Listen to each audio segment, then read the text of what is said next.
Donc nous allons aborder la collaboration de Plume à travers ces deux grands illustres écrivains. Et on va peut-être commencer avec vous, Grégoire Kaufmann, pour que vous nous présentiez un petit peu quel est le paysage des écrivains français pendant la Seconde Guerre mondiale et qui sont ces écrivains de la collaboration. Merci. Je vais essayer d'être bref, c'est compliqué, ils sont nombreux, ils sont très nombreux, ils ont des itinéraires singuliers, différentes stratégies d'accommodement à l'occupation.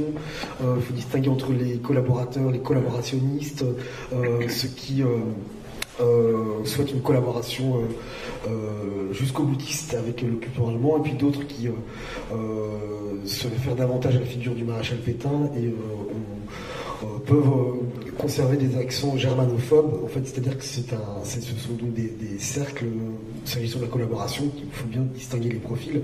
Mais en gros, moi, je me suis beaucoup intéressé à ceux qui prennent la plume en 1940 et qui, dans les années 30, avaient déjà un discours germanophile et avaient déjà des relations avec les instituts de propagande outre-Rhin, notamment le Service mondial, qui était un centre de propagande basé à Erfurt et qui finançait tout ce petit monde d'écrivains, de folliculaires, de journalistes qui applaudissaient aux réalisations hitlériennes outre-Rhin et qui en même temps développaient une propagande antisémite déjà très radicale dans les années 30. Il y a déjà donc, avant la collaboration en acte, une forme de pré-collaboration qui chemine durant toutes les années 30 à partir de la prise de pouvoir par Hitler en 1933 et qui contribue à une forme de mise en condition psychologique des esprits. C'est-à-dire qu'en 1940, voilà, la collaboration elle ne surgit pas de nulle part. Il y a déjà des liens qui ont été tissés, il y a des réseaux de relations, il y a des voyages déjà qui ont eu lieu outre-Rhin. Beaucoup de collaborateurs de Plume ont fait le voyage en Allemagne. Certains d'entre eux ont même rencontré Hitler. Je pense par exemple à Benoît Méchain. Voilà.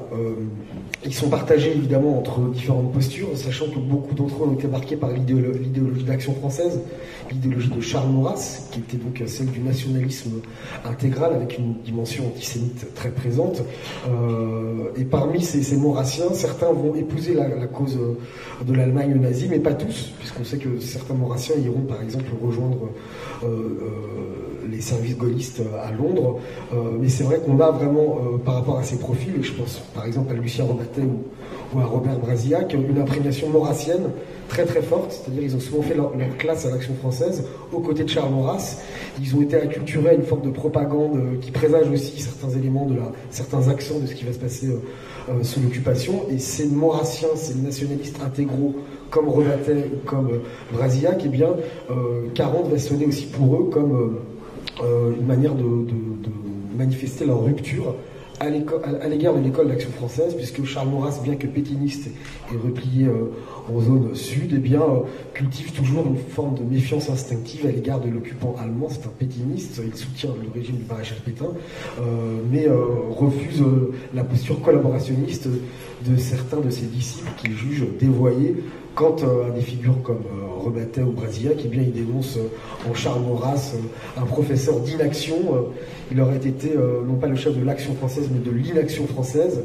Et il y a aussi un discours qui tente de dépasser une forme de nationalisme, puisque ces intellectuels et ces écrivains engagés dans la collaboration, eh bien, vont essayer de rompre avec les vieux schémas nationalistes pour imaginer une vision de l'Europe, une Europe blanche, une Europe débarrassée des frontières nationales, de ces vieux reliquats, de ces archaïsmes qui relèvent selon eux d'un âge qu'il faudrait dépasser et que Charles Maurras incarnerait. Et ce que réclament ces écrivains, ces collaborationnistes, ces Robatet, mais également Céline, c'est justement l'avènement d'une Europe blanche sous domination allemande, où bien les frontières nationales seraient ou disparaîtraient, ou à tout le moins seraient peut-être atténuées ou relativisées.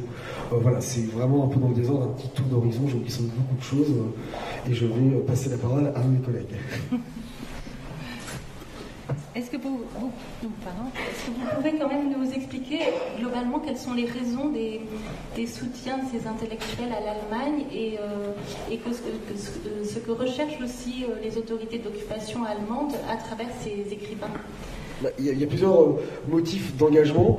Il y a déjà, parmi ceux qui s'engagent, une répulsion très forte à l'égard de la Troisième République, du parlementarisme diviseur, de toute cette toile de fond des années 30 qui fait figure d'objet un peu de répulsion de la part de tous ces écrivains collaborateurs. Donc un anti-parlementarisme très fort, très, très accentué. Le rêve d'un pouvoir autoritaire, d'un pouvoir fort. Évidemment, tous les mythes complotistes s'agissant de la franc-maçonnerie, des juifs, etc., des éléments de division à tout moment présentés tels par la propagande. Donc ces éléments s'engagent aussi par admiration pour la force hitlérienne. Il y a beaucoup de motifs d'engagement, beaucoup aussi s'engagent par pacifisme.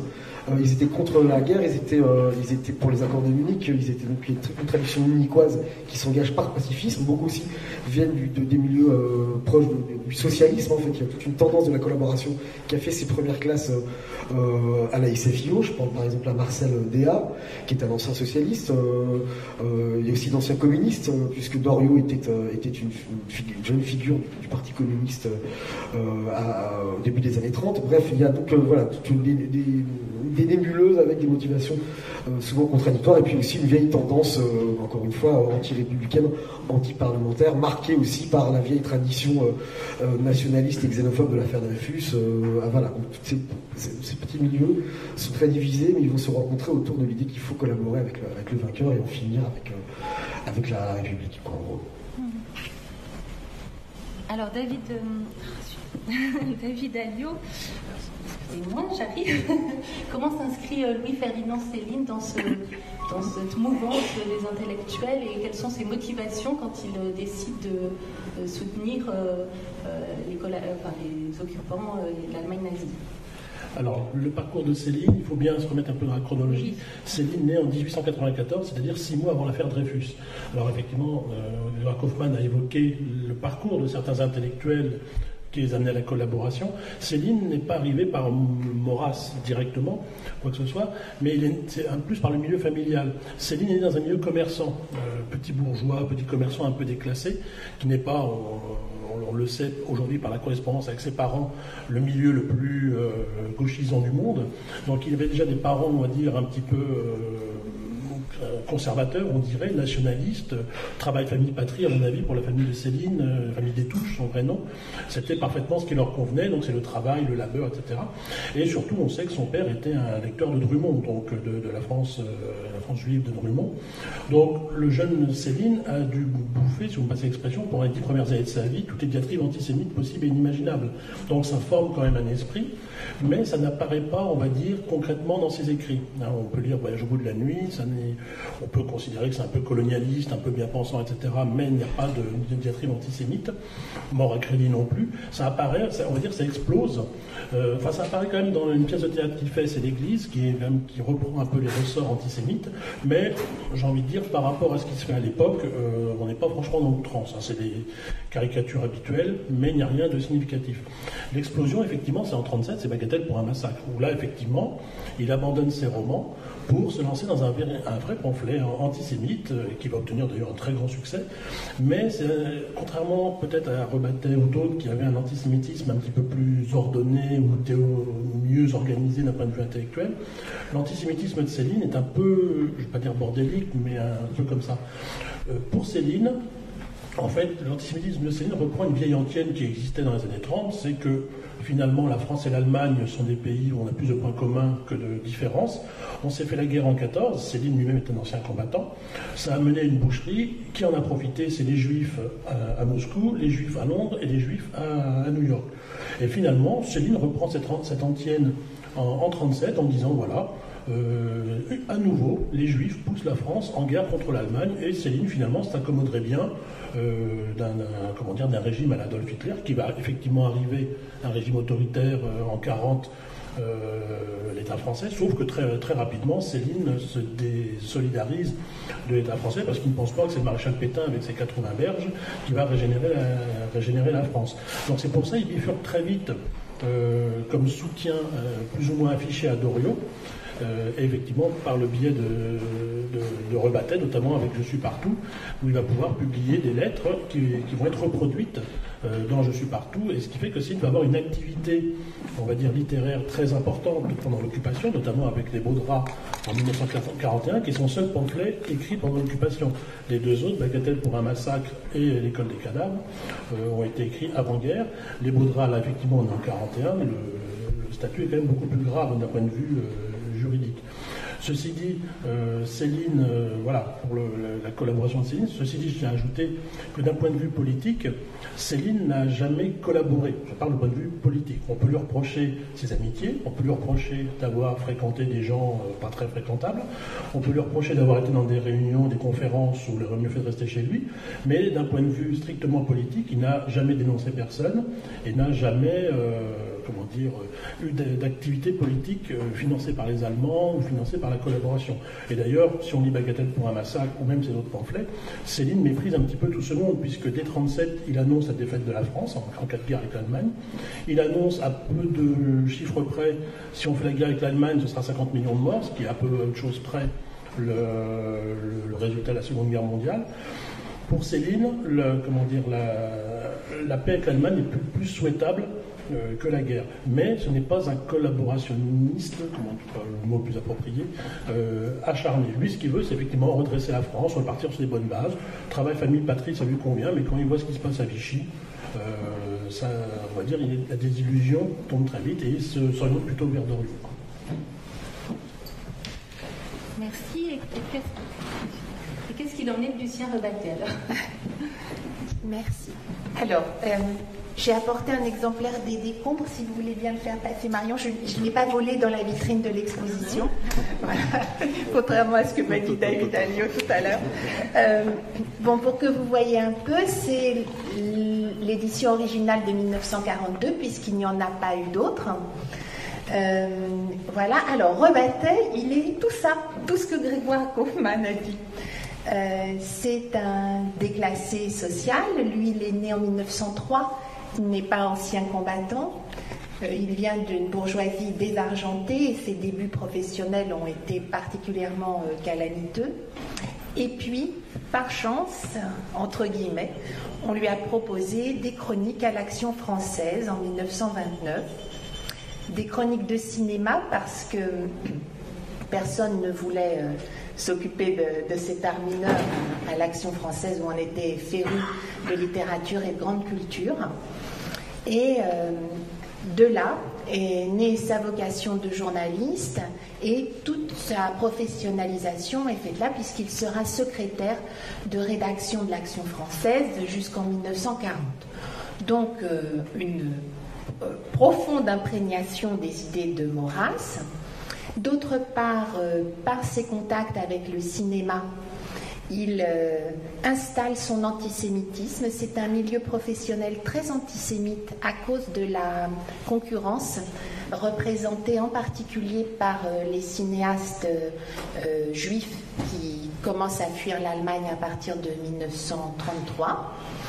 Et puis, comme son nom est très lié à Je suis partout, vous savez sans doute que par la chronique de cinéma, il entre à Je suis partout et petit à petit, il devient un journaliste pilier de cette maison, même si dans un premier temps, il n'y parle pas de politique. Et il va se faire remarquer avec les 2 numéros que dans les années 1930, il coordonne entièrement les 2 numéros spéciaux consacrés aux Juifs, en clair, violemment antisémites, de la première à la dernière ligne de chacun de ces numéros. Et Je suis partout, c'est une équipe qui se caractérise par le fait qu'il se déclare fasciste dès avant la guerre, et à partir de 1940, comme ils sont profondément déçus par Vichy, qu'ils trouvent pas assez révolutionnaire, pas trop attentiste, en clair, ne suivant pas suffisamment à fond les Allemands, il revient à Paris. Il travaille d'abord dans le quotidien de Jacques Doriot, puis avec la reparution de Je suis partout, voilà, il devient un des éléments clés de ce journal. Et en juillet 1942, il publie Les Décombres, dont vous savez sans doute que c'est le best-seller de l'occupation, du moins en matière de non-fiction, avec un tirage estimé entre 50 et 65 000 exemplaires. Je ne peux pas être plus précise parce que c'est une querelle entre éditeurs et auteurs à propos des droits d'auteur, voilà, pour savoir le nombre d'exemplaires vendus en définitive. Et donc, à ce moment-là, Rebattet devient une des figures les plus à la mode de la collaboration parisienne. Il est un très très grand admirateur de Céline. Il a écrit à propos de Bagatelle pour un massacre, nous l'applaudissons, nous le clamons, nous le louons, voilà. Néanmoins, il est un peu vexé quand on compare son style à celui de Céline, voilà, en revendiquant son identité d'auteur. Et il est à la fois très antisémite et très collaborationniste. Il souhaite la victoire de l'Allemagne. Il l'a écrit d'ailleurs dans Les Décombres dans ces termes mêmes. Et il se revendique comme fasciste. Alors après la chute de Mussolini en 1943, il publie un article qui s'appelle « L'espoir est fasciste ». Et encore en juillet 1944, il publie dans Je suis partout un article où il se réclame explicitement du national-socialisme en expliquant pourquoi Hitler aurait dû gagner. Voilà. Donc c'est vraiment, lui, je dirais, la quintessence de l'intellectuel collaborationniste particulièrement voyant. Merci. Du coup, en février 1941, Céline publie son troisième pamphlet, en fait, c'est ce que vous nous avez expliqué. Est-ce que vous pouvez nous expliquer dans quel contexte s'inscrit Les Beaux Draps, à la fois par rapport à l'œuvre de Céline, et peut-être aussi est-ce qu'il y a une inscription par rapport à un contexte politique particulier ? Je vais rejoindre en partie ce que disait notre camarade, c'est que très rapidement, Céline est déçue par la Révolution nationale, il ne croit pas en Pétain, il ne croit pas qu'un vieil homme de 80 ans va redresser la France. Et effectivement, pour lui, c'est plus Doriot pour des raisons humaines, parce que Doriot est un peu fort en gueule, en plus il a dû le connaître à Clichy, donc dans le nord de la France, dans le nord de Paris, pardon. Donc voilà, Doriot, c'est plus son modèle. Et en fait, Céline dira d'ailleurs lui-même un peu plus tard qu'en 1941, lorsqu'il est en exil au Danemark, Les Beaux Draps, c'est sa condamnation à mort, parce qu'effectivement, là, il ne peut pas dire qu'il l'a écrit pendant l'occupation, donc il peut y avoir des conséquences. Donc le contexte va être très simple, c'est que Céline, comme les autres, comme beaucoup d'autres de cette période-là, a connu l'exode, et il a fui Sartrouville jusque sur la côte ouest. Il a vu la France partir en morceaux, les gens sur les routes, les soldats qui arrêtaient de se battre, l'armée qui était complètement impréparée à la déferlante nazie. Donc il a vu ça de très très près. D'ailleurs, c'est les 60 pages d'ouverture des Beaux Draps. C'est d'ailleurs, entre parenthèses, un passage assez remarquable lorsqu'il raconte la débâcle de l'armée française. Remarquable dans le style, parce que le contenu n'étant pas extraordinaire. Et d'ailleurs, ça ne plaira pas du tout à Pétain, puisque lorsque sortira Les Beaux Draps, ce passage-là sur la relation de la débâcle vaudra interdiction des Beaux Draps sous Vichy. Donc, lorsque le livre sort en 1941, Céline écrit à chaud, c'est-à-dire qu'il rentre à Paris en juillet 40, et le livre sort en février 41. Donc, le délai d'écriture est très très court. Donc, on suppose qu'il a dû le terminer en septembre-octobre 40, et il est publié dans la foulée chez De Noël, enfin, aux Nouvelles Éditions Françaises, filiale des éditions de Noël. Et en fait, Les Beaux Draps est un pamphlet, des trois pamphlets, c'est peut-être le moins antisémite du lot, parce que Céline considère que la question, entre guillemets, est réglée avec l'arrivée des Allemands. Le vrai pamphlet antisémite de Céline, c'est Bagatelle pour un massacre, et l'école des cadavres, qui est une ressucée, on va dire, en moins bonne, entre guillemets aussi. Et donc, Les Beaux Draps restent comme un pamphlet antisémite, mais c'est surtout un programme électoral. C'est-à-dire que Céline va donner son programme de redressement de la France. Et bien sûr, ce programme de redressement de la France est complètement à rebours de ce que prône l'État français à l'époque. C'est d'ailleurs là que Céline évoque les 35 heures, par exemple. Il évoque Paris pollué, il évoque les questions d'éducation, comment redonner l'éducation aux enfants, etc. Bon, il y a quelques diatribes antisémites entre deux, mais c'est surtout un programme électoral qui, bien sûr, n'a aucune chance d'être appliqué, qu'on connaît le contexte de l'époque. Mais le livre sort quand même et est plutôt bien accueilli aussi à l'époque. Et ça a accueilli comment par les autorités d'occupation allemandes? Vichy l'a condamné, donc a interdit sa publication en zone sud, mais les autorités allemandes le reçoivent comment? Alors Céline, pour les Allemands, est une référence, enfin je ne vais pas dire une référence, mais un grand auteur. Effectivement, depuis Bagatelle pour un massacre, c'est un compagnon de route pour les Allemands, c'est le grand prophète antisémite que les Allemands, et d'ailleurs les Allemands vont tout faire pour essayer de l'embrigader dans leur cause, et jamais Céline ne voudra. Mais effectivement, Vichy va refuser, enfin va condamner les Baudrats, il va être interdit en zone libre, sachant qu'il n'y aura pas un grand zèle non plus pour quelques libraires vont se retrouver avec des exemplaires saisis, mais en zone nord, sous domination allemande, le livre n'est absolument pas condamné ni retiré. Donc pour les Allemands, Céline, bon, il est un peu fou, il est un peu barré, on peut lui reprocher plein de choses, mais c'est un ami, entre guillemets, pour les Allemands. Et puis beaucoup de... Il ne faut pas oublier qu'à Paris, beaucoup des membres de l'autorité allemande, notamment ceux qui s'occupent des affaires culturelles, sont parfaitement francophiles et francophones, et lisent Céline dans le texte, admirent le personnage, donc pas de question de faire de mal, pas de question de contrarier un ami. C'est Karl Epting, notamment, qui était le directeur de l'Institut allemand, qui avait une fascination pour Céline. Plus qu'une fascination, même. On suppose qu'il était secrètement amoureux.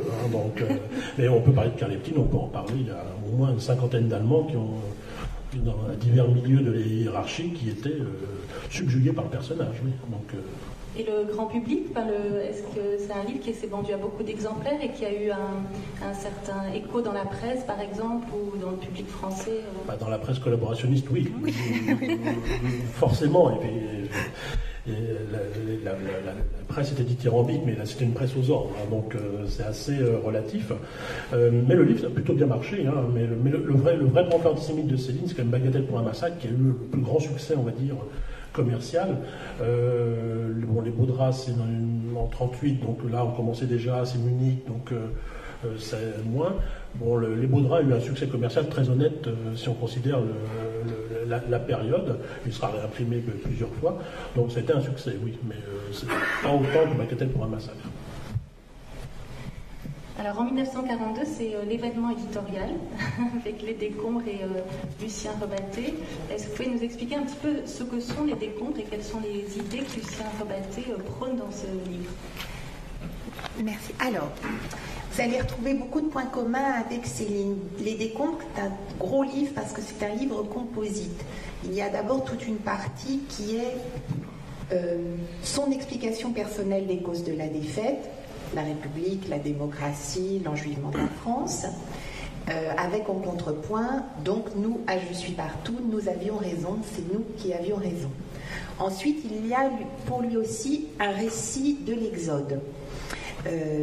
Alors, il a été mobilisé tardivement dans une sorte de service automobile auxiliaire finalement en 1940, et donc c'est la caricature de l'exode des gens perdus sur les routes, des militaires qui errent sans consigne.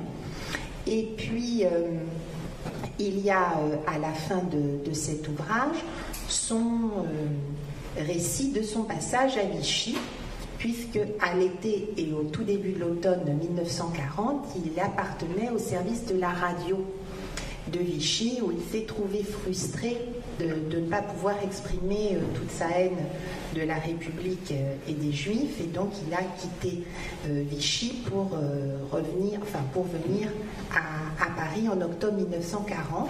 Et là, après ce récit, intervient une partie qui s'appelle Petite méditation sur de grandes questions, effectivement, dont lui aussi estimait que c'était cette partie qui lui avait valu la condamnation à mort en 1946, qui est un véritable cri de haine, à peu près contre tout le monde, effectivement, avec lui, pour le coup, très très peu de programmes. Et d'ailleurs, beaucoup de lecteurs vont lui écrire après l'apparition du livre en lui demandant une suite, en lui demandant des consignes, en lui demandant où on peut s'inscrire, voilà, pour lutter contre tout ça. Et l'autre caractéristique de Rebattet, c'est sa rupture avec une certaine partie de la droite, en particulier de l'Action française, comme de Vichy, et ce sont les pages les plus fameuses, et sans doute les plus drôles et les plus réussies au point de vue littéraire, c'est celle où il s'en prend à Charles Maurras. Et l'ouvrage de Rebattet, il est interdit également en zone libre, il est interdit d'en parler dans la presse de zone libre, même pour en dire du mal. Voilà, ce qui empêchera Maurras de s'exprimer clairement sur cette question. Alors, évidemment, il n'a pas pu paraître à Paris sans être autorisé par la censure allemande.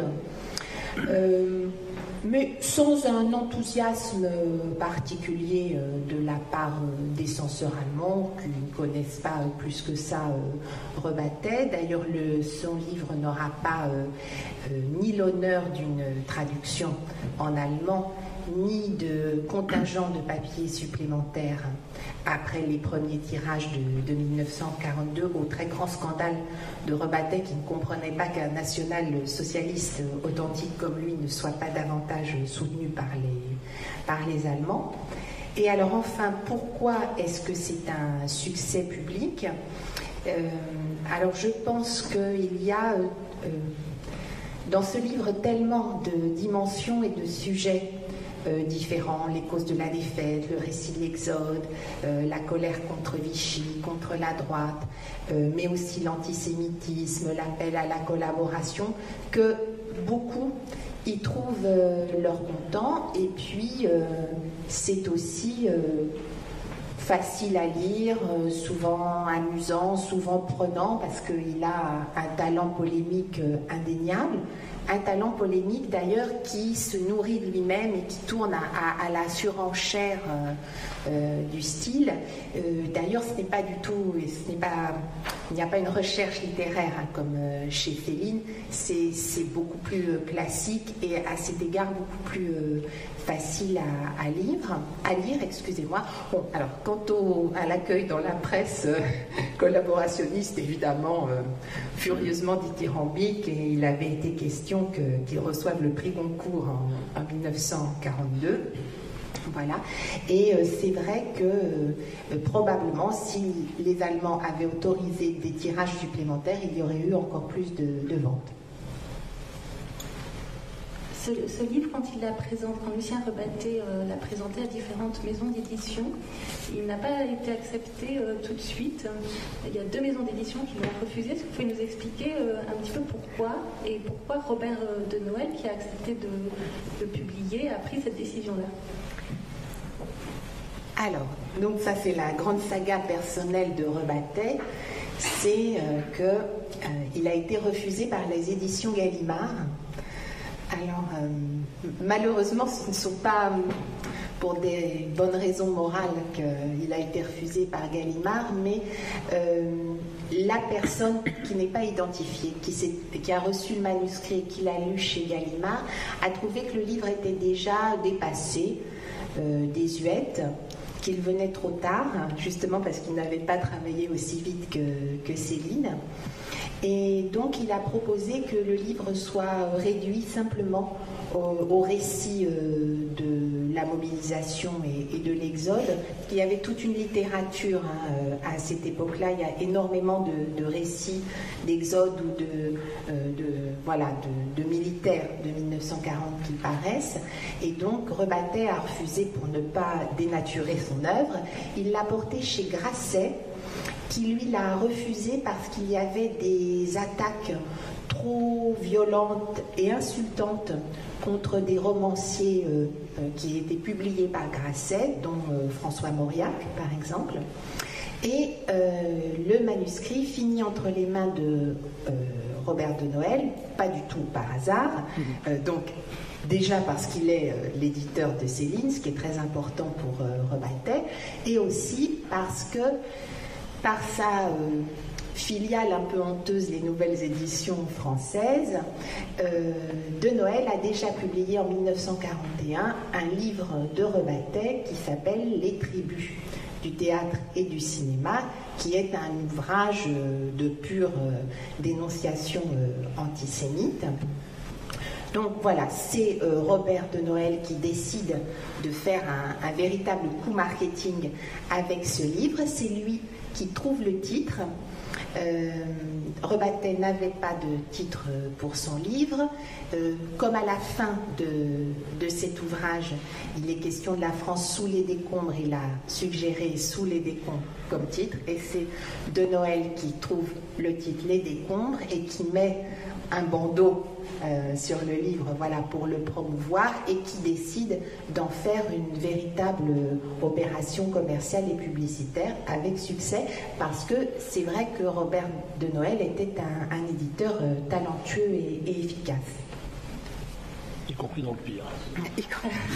Est-ce que justement vous pouvez nous expliquer un petit peu est-ce qu'il y avait un positionnement politique de Robert de Noël dans le choix des auteurs qui publiaient ou non, ou c'était des coups de cœur Je pense qu'il y avait une part d'opportunisme, parce que quand même Robert de Noël publiait Malraux, Aragon, Céline et Rebattet dans le même catalogue. Donc c'est quand même et Antonin Artaud.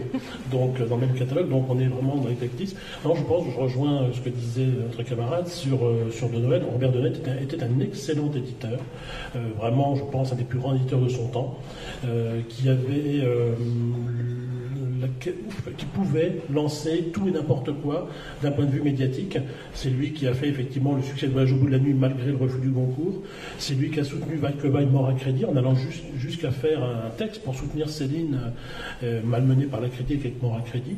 Et c'est, je pense, aussi De Noël qui a dû, après le succès Bagatelle pour un massacre, qui a dû entreprendre, bon, Céline ne devait pas être farouchement contre non plus, mais qui a entrepris Céline pour continuer dans cette veine antisémite.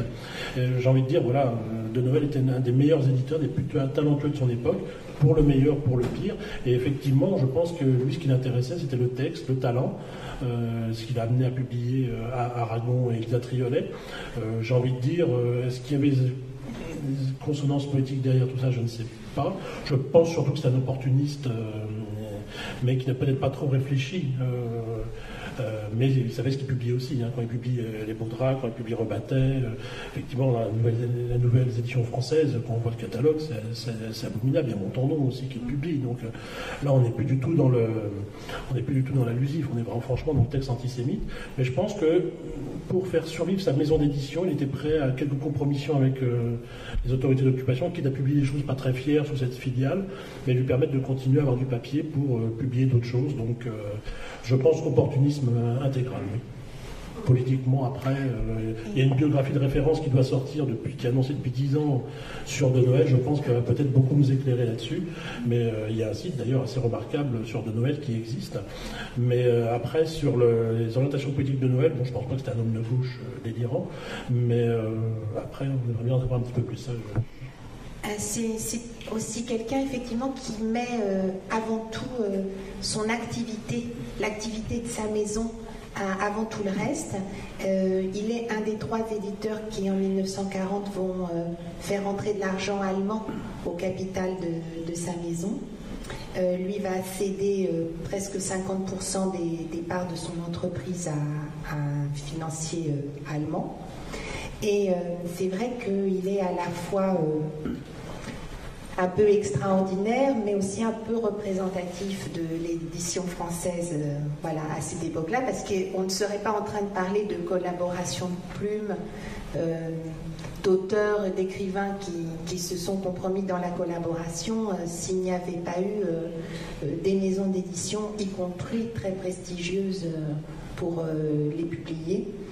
Les éditeurs français ayant souhaité regagner Paris et reprendre leur activité le plus vite possible, sous le couvert du rayonnement de la France et de Paris, capitale intellectuelle du monde.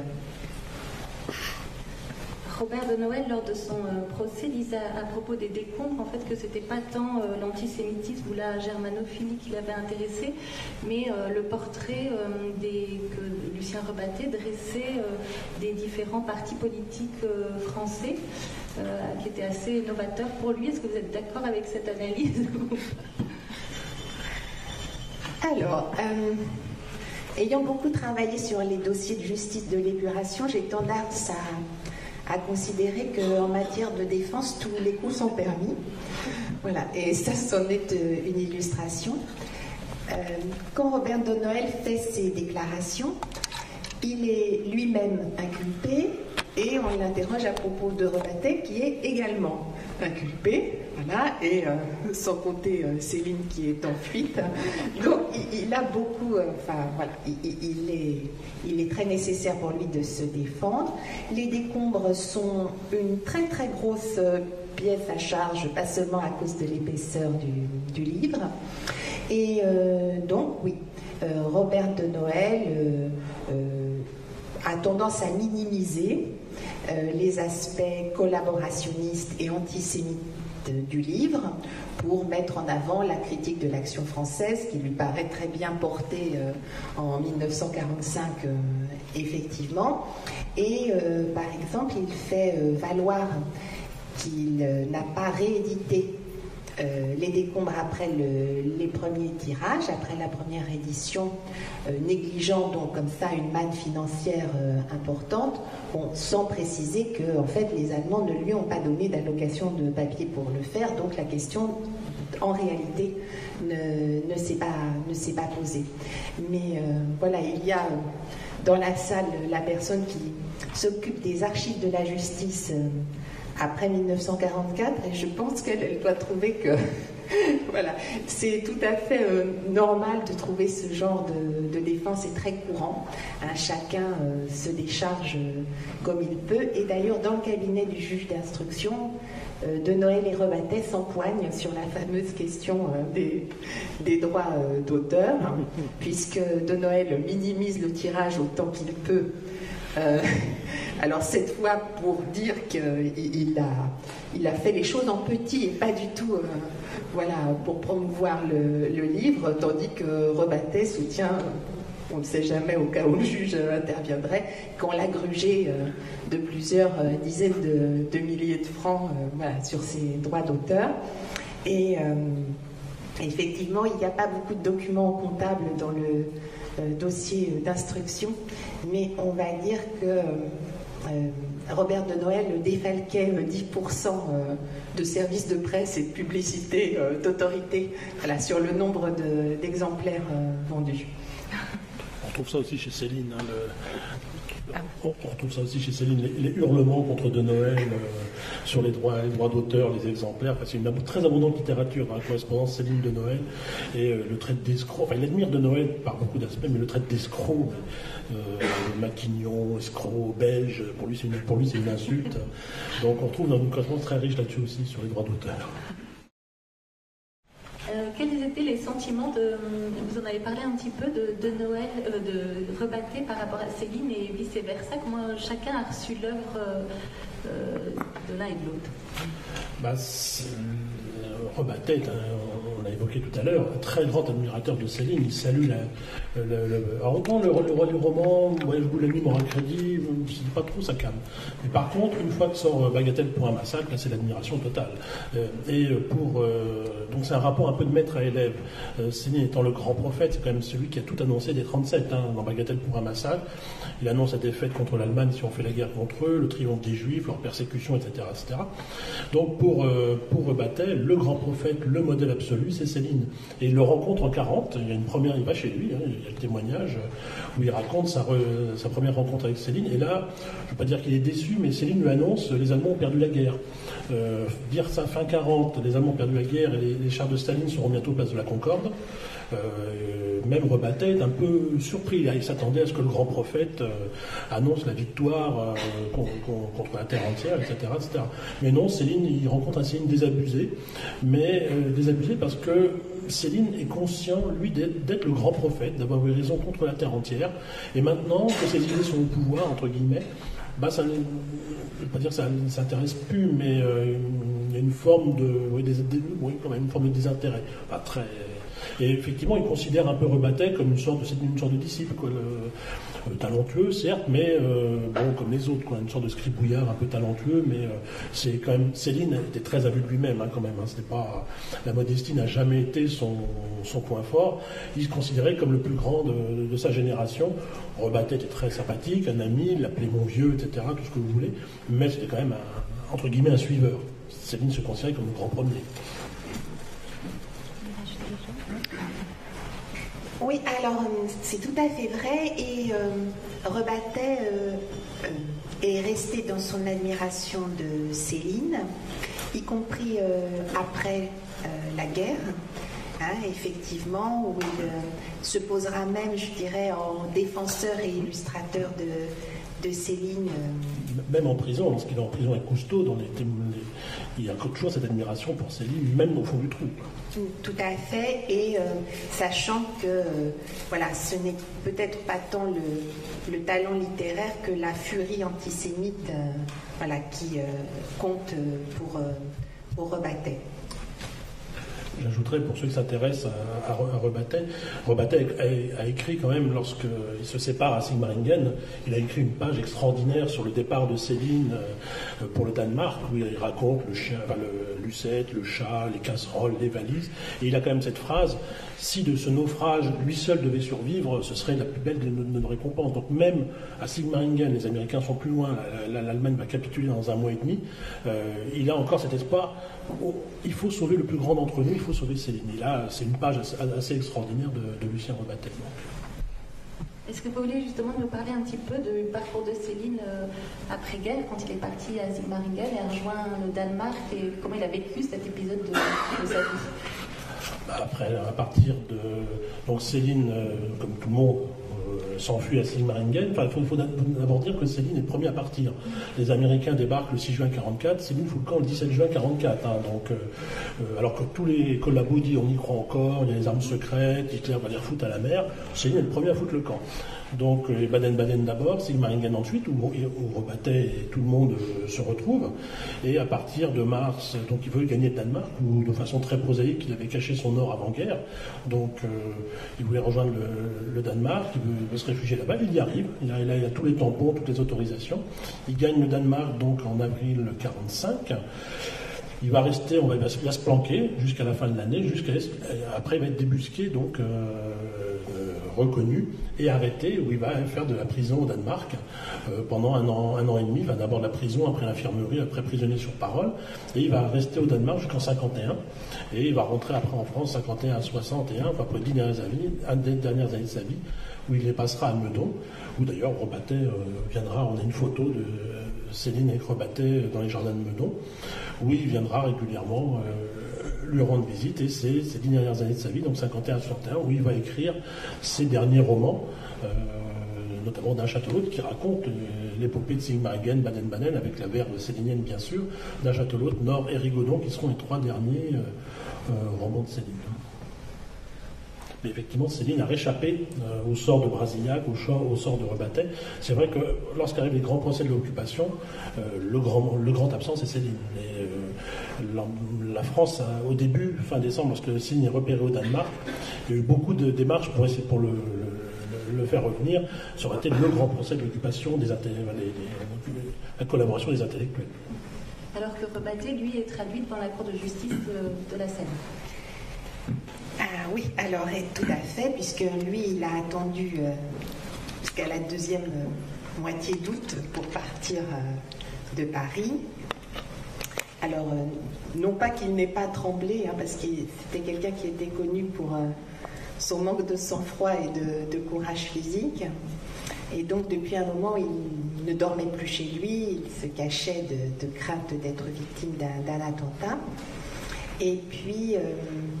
ne sachant pas avec qui partir, au mois d'août 1944, il se découvre un amour renouvelé pour le PPF, parce que c'est un parti qui a su organiser le repli de ces hommes vers l'est de la France.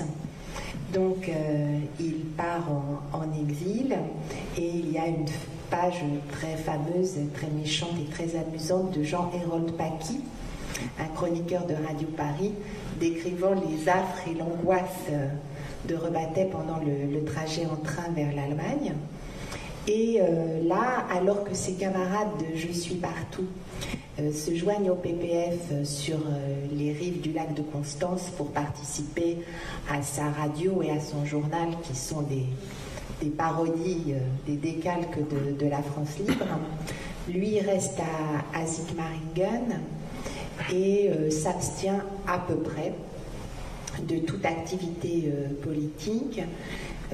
Il a emmené avec lui ses manuscrits car il est comme l'empereur Claude, c'est-à-dire s'il meurt, quel grand artiste mourra avec lui.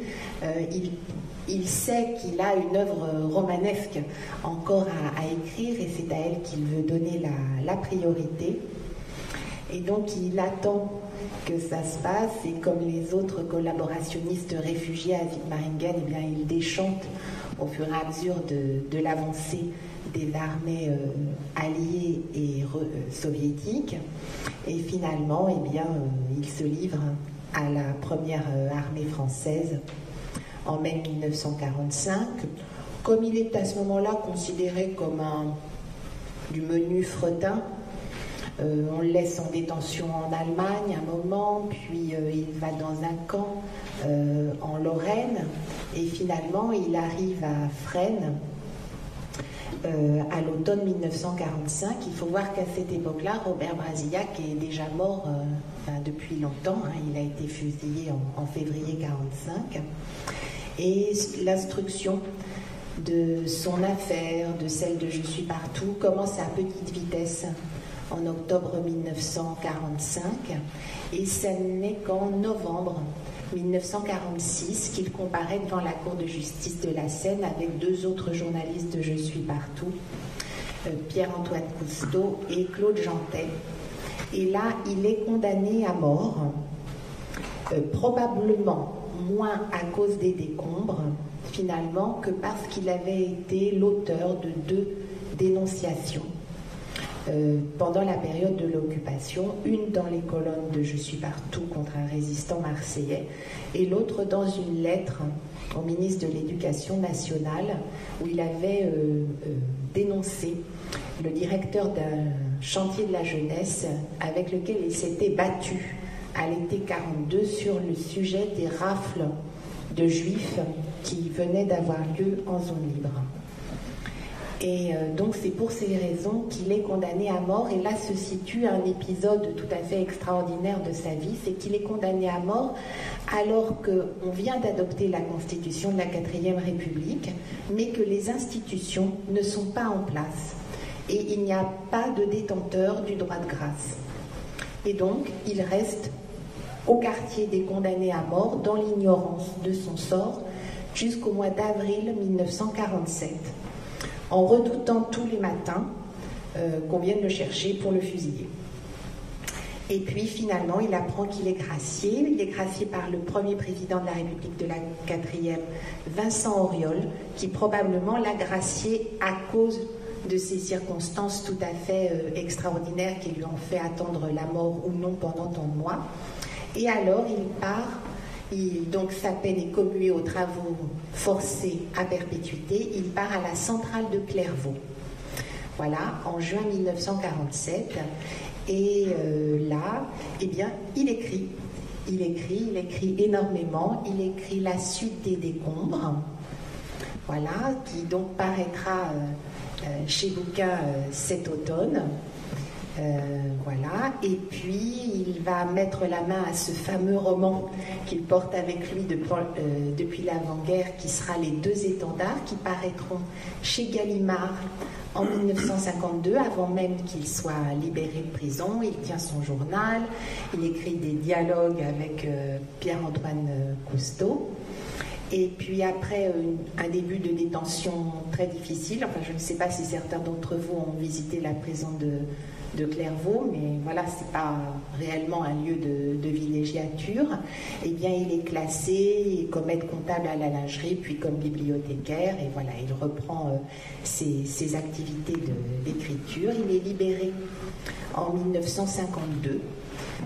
Et à ce moment-là, eh bien, il redevient un journaliste d'extrême droite, voilà, comme il était avant, et puis avant de revenir à la célébrité, non pas avec ses romans comme il en avait rêvé, mais avec son histoire de la musique.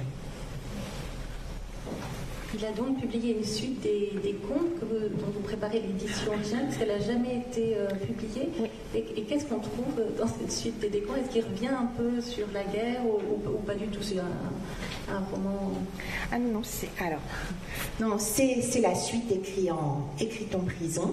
Voilà, elle n'a jamais été publiée. Il y a à nouveau, car il ne savait pas faire court, 660 pages manuscrites. Donc il reprend son récit en octobre 1940, il le poursuit jusqu'en janvier 1944 et on voit de l'intérieur ce qu'a été la collaboration parisienne, la vie de Je suis partout, les rapports avec les Allemands, non seulement pour la presse mais pour le cinéma, car il était resté un critique cinématographique de premier plan pendant l'occupation. Donc voilà, c'est vraiment la suite de son récit, sans beaucoup de filtres, puisque comme il est en prison, à ce moment-là, dans une certaine mesure, il écrit pour lui-même. Alors avec, je dirais, le même intérêt de lecture que les décombres, et sans doute moins de passages scandaleusement haineux et antisémites que dans les décombres. Donc ces deux écrivains s'inscrivent dans le mouvement de l'antisémitisme de Plume. Est-ce qu'il y a d'autres ennemis qui sont vilipendés? À l'époque, il y avait quand même une forte critique menée contre les bolcheviks, par exemple, ou les francs-maçons. Est-ce que c'est des choses qui transparaissent dans l'œuvre de Céline et de Rebatté, ou pas du tout? L'ennemi reste le juif par essence. Disons que pour Céline, l'ennemi, c'est tout le monde sauf lui, j'ai presque envie de dire. Pour Céline, effectivement, on rejoint des points communs. C'est effectivement les francs-maçons, bien sûr, les communistes. Céline fait un pamphlet antisémite, c'est Mea culpa, dans lequel il s'en prend violemment aux communistes. Donc ça y est, à partir de 1937, c'est clair. Parce qu'il ne faut pas oublier une chose, c'est que lorsque Voyage au bout de la nuit sort, le livre est encensé par la gauche, et il paraît même que le livre est le livre de chevet de Staline. Donc on ne sait pas quel est le positionnement politique de Céline. Est-ce qu'il est de gauche? Surprenant, il est quand même d'un milieu bourgeois, médical. Est-ce qu'il est de droite? La droite, qui n'est pas vraiment dans les normes de la droite maurassienne, Action française ou autre. Et en fait, on ne sait pas. Jusqu'à fin 1936, lorsque Céline sort Mea culpa, là, il fait un pamphlet anticommuniste. Là, c'est clair et net. Il n'est pas de gauche. Donc, il devient, entre guillemets, un intellectuel de droite. Voilà, donc effectivement, donc ça c'est son premier pamphlet, c'est Mea culpa, et après son deuxième pamphlet c'est Bagatelle. Effectivement, les ennemis sont connus, c'est les juifs, les francs-maçons, la République parlementaire, et j'ai envie de dire, pour Céline, tout le monde est l'ennemi. Il s'en prend même au roi de France. Il fait toute une diatribe sur regarder un peu le nez d'Henri IV. Il est forcément juivé lui aussi. La religion catholique, Jésus était juif, et la religion catholique a été fondée par 12 juifs, donc forcément, même la religion catholique est suspecte. Si vous lisez Bagatelle pour un massacre, tout le monde est juif sauf lui. Donc, alors effectivement, avec un antisémitisme pareil, alors ça peut être très drôle à lire, c'est ce que je dis souvent, le scandale de Céline, c'est d'avoir mis son génie littéraire dans un pamphlet qui franchement ne le méritait pas du tout. Il ne faut pas oublier non plus qu'avant-guerre, les pamphlets antisémites, ça existait, c'était quelque chose de très récurrent, mais c'était souvent écrit par des docteurs ratés, des professeurs à la noix, des gens un peu aigris socialement, qui faisaient des choses un peu glauques, quoi, en reprenant d'ailleurs souvent la documentation allemande, qui était généreusement envoyée, et documentation nazie et allemande, antisémite, donc il reprenait un peu ces arguments, entre guillemets, et il reproduisait. Quand Céline débarque en 1937, il écrit un pamphlet qui est assez remarquable du point de vue du style. C'est ça, à mon avis, il aurait mieux fait de continuer ses romans. Mais il fait un pamphlet remarquable du point de vue du style. C'est horrible ce que je vais dire, mais on prend presque du plaisir à lire Bagatelle pour un massacre. On peut rire en lisant Bagatelle pour un massacre, alors que le fond lui-même est quand même assez abject, faut quand même le préciser aussi. Voilà, donc c'est ça, à mon avis, le grand crime de Céline, c'est d'avoir mis son génie littéraire dans une cause qui ne le méritait pas. Alors, Rebattet, bon, c'est pas tout à fait la même logique. Il y a un peu plus une logique politique. Donc, bien entendu, l'ennemi est communiste. L'ennemi, c'est l'Union soviétique qui vient de l'Est. C'est l'Orient qui submerge l'Europe occidentale. Bien entendu, une détestation de la République, de la démocratie, également de l'Église, de l'armée, voilà, des milieux traditionnels. Rebattet déteste la bourgeoisie mais ne supporte pas le peuple, donc c'est vrai qu'il ne reste pas grand monde. Voilà. En même temps, bon, chez Rebattet, voilà, c'est une logique d'être dans la ligne du fascisme, du national-socialisme. La petite différence, c'est qu'il n'est pas vraiment contre les francs-maçons. Voilà, parce que c'est pas une obsession à lui. Donc de temps en temps, il y a une petite pointe contre les francs-maçons pour être, si vous me passez l'expression, dans la ligne idéologique du parti. Mais bon, voilà, c'est pas du tout quelque chose qui l'intéresse. Mais peut-être que c'est vrai que c'est Grégoire qui pourrait nous donner un panorama de toutes ces détestations, ces phobies que tous les collaborationnistes partagent. Alors chacun mettant, je crois, le curseur plutôt sur une détestation qu'une autre, hein, en fonction de ses goûts personnels presque. Oui, c'est vrai qu'il y a toute une vaste gamme de répulsions, mais il y a un élément qu'on a abordé qui pour moi vraiment est essentiel, qu'on retrouve à la fois chez Céline et chez Rebattet, et qui est une matrice de leur antisémitisme, mais aussi une matrice de leur engagement aux côtés de l'Allemagne nazie, c'est l'antichristianisme. Il y a vraiment, c'est vraiment un élément qui partage, c'est-à-dire une haine de l'Église, un anticléricalisme antisémite. David Halloul l'a souligné, il reproche évidemment au judaïsme d'avoir enfanté le christianisme, il reproche au christianisme d'être une religion d'amour, émolliente, de douceur, c'est la religion des faibles, et ça rejoint d'ailleurs une vision, cet antichristianisme radical rejoint aussi une vision très racialiste du monde et de l'histoire, cette vision d'une Europe blanche, et également ce découpage par ethnie s'inscrit aussi dans la matrice antichrétienne. Par exemple, vision racialiste qu'on présente chez Céline, mais qu'on retrouve peut-être aussi chez Rebattet, cette idée qu'il faut distinguer entre les populations du nord de la Loire et celles du sud de la Loire, sachant qu'il y a les purs Ariens du nord de la Loire, les purs Celtes du nord de la Loire, et puis c'est ce bariolage de Levantin, le Midi, le méridional, voilà l'ennemi, quoi. On a aussi cette vision, ce découpage, cette catégorisation très racialiste, et je crois qu'on la retrouve un petit peu aussi chez Rebattet. Je sais pas si Drôme, donc... Oui, pardon. Donc évidemment, il partage absolument pas ces répulsions-là. On voit aussi du point de vue de Céline aussi une méfiance par rapport à Maurras, parce que Maurras, c'est évidemment le chantre du sud du Midi blanc, du sud de la France, etc. Donc voilà, c'est juste pour rappeler qu'on retrouve aussi cette dimension très anticatholique et très antichrétienne dans le discours collaborationniste, et ça rejoint aussi la méfiance radicale qu'éprouve un Rebattet ou un Céline à l'égard du régime de Vichy. On reproche à Vichy d'être un régime trop clérical, trop conservateur, sous l'emprise des prélats, des évêques, de l'Église, etc. Et aussi, ce qui distingue Céline et Rebattet, qu'on retrouve aussi sous la plume de tous les folliculaires de l'époque qui agissent à Paris avec le soutien des Allemands, et bien c'est une haine, un rejet radical, non pas de la figure du maréchal Pétain, mais du régime de Vichy. Il y a vraiment c'est clairement explicité dans leurs articles, et c'est encore une fois encouragé évidemment par les organismes de propagande allemands qui agissent à Paris à ce moment-là. Quels sont les auteurs qu'on trouve encore qui émergent à cet antisémitisme de plume, qui sont sur le devant de la scène pendant la guerre? En fait, ils n'ont ni le talent de Rebattet ni celui de Céline, donc ils sont là pour la plupart d'entre eux tombés dans l'oubli. Bon, il y a Brasillac, on peut un peu parler, mais moi je me suis vraiment intéressé au second couteau de la collaboration, et des figures totalement tombées dans l'oubli aujourd'hui.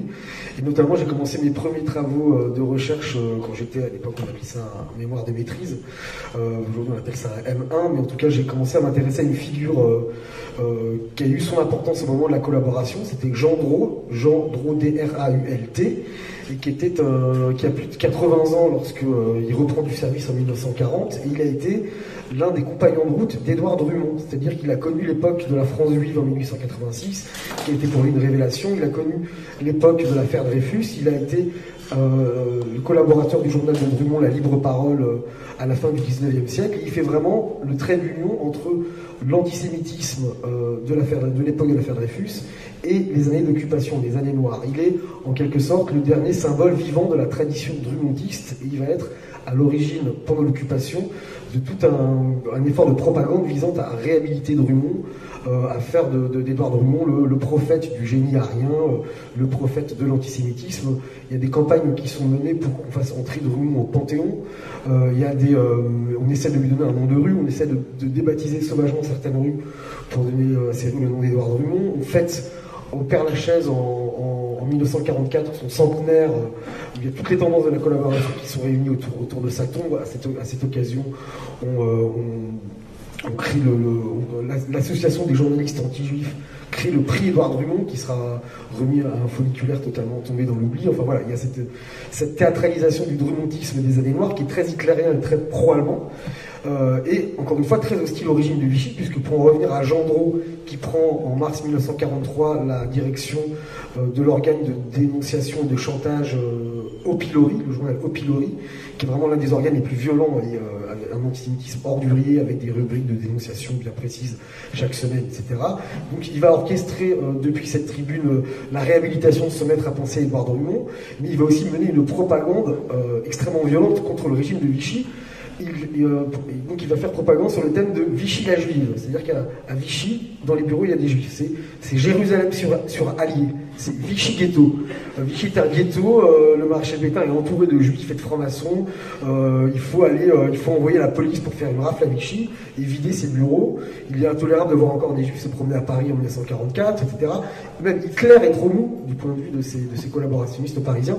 On retrouve aussi ce discours chez Schelling, je crois, qui considère que Hitler, finalement, c'est un faible, il n'a pas réussi à résoudre la question juive comme il l'aurait fallu, puisqu'on voit encore des juifs avec l'étoile jaune à Paris au printemps 1944. Donc il y a ce radicalisme absolu, et puis cette vision totalement fantasmatique d'un espace étatique qui est forcément sous l'emprise des juifs, même quand c'est Vichy, et même quand le régime se fascise à partir de 1943, et cette vision d'un État qui serait forcément sous la domination des Juifs, une vision totalement délirante qu'on retrouve également chez Céline, et je crois aussi chez Rebattet, et chez ces seconds couteaux aussi de la collaboration qui agissent à Paris à l'époque avec le soutien des Allemands.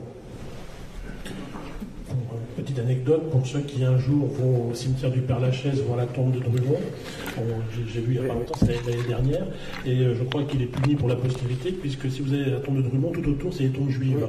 Donc j'étais assez surpris, c'est un ami qui m'a dit tiens, je vais te montrer la tombe de Drummond. Moi Drummond ça me passionne pas plus que ça, et tout autour ce sont des juifs, donc il est puni.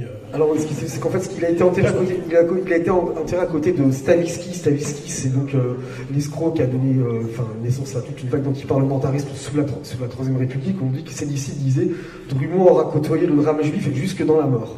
C'est ce qu'on voyait sous la plume des disciples de Drummond. Alors ce qui est intéressant, c'est c'est un lieu intéressant, cette tombe de Drummond, puisqu'en effet il y avait des concessions de tombes juives juste à côté, et il y a eu des plaintes qui ont été formulées à l'adresse de la mairie de Paris. Le Père-Lachaise a reçu le courrier, et Jean Tibéri il y avait une inscription sur cette tombe qui avait été gravée en 1942 à l'immortel auteur de la France juive, mais sans demander l'autorisation de la mairie de Paris, enfin des instances qui dirigeaient la municipalité à l'époque. Donc ça a été gravé un petit peu comme ça au débeauté avec le soutien des Allemands, et l'inscription est restée. Moi je l'ai vue, cette inscription à l'immortel auteur de la France juive avec un buste de Drummond. Donc il y a eu ces plaintes, et donc Jean Tibéri a dit oui c'est vrai, c'est intolérable, et donc après il avait perdu les élections, donc c'est Delanoë qui a fait effacer l'inscription, qu'aujourd'hui on voit, donc il y a un endroit qui est effacé sur la tombe de Drummond, qui était vraiment le lieu où, depuis les années 30, toutes les tendances de l'antisémitisme français se retrouvaient autour de cette tombe. C'était vraiment l'endroit où il fallait être quand on était un militant antisémite dans les années 30, quoi. À chaque anniversaire de la mort de Drummond, bien évidemment. Je voudrais souligner aussi, parce que Grégoire a fait allusion aux dénonciations dans les colonnes d'Au Pilori, c'est pas juste un antisémitisme, vous voyez, politique ou qui exprimerait sa hargne. C'est pas juste une opinion. Hein. Il arrive un moment où ce sont aussi des actes, parce que quoi que Rebattet s'en soit défendu, par exemple, c'est vrai que dans le journal du PPF et dans Je suis partout, il y a des dénonciations, soit de juifs, par exemple, qui continuent à avoir une activité professionnelle, soit des personnes qui les aident.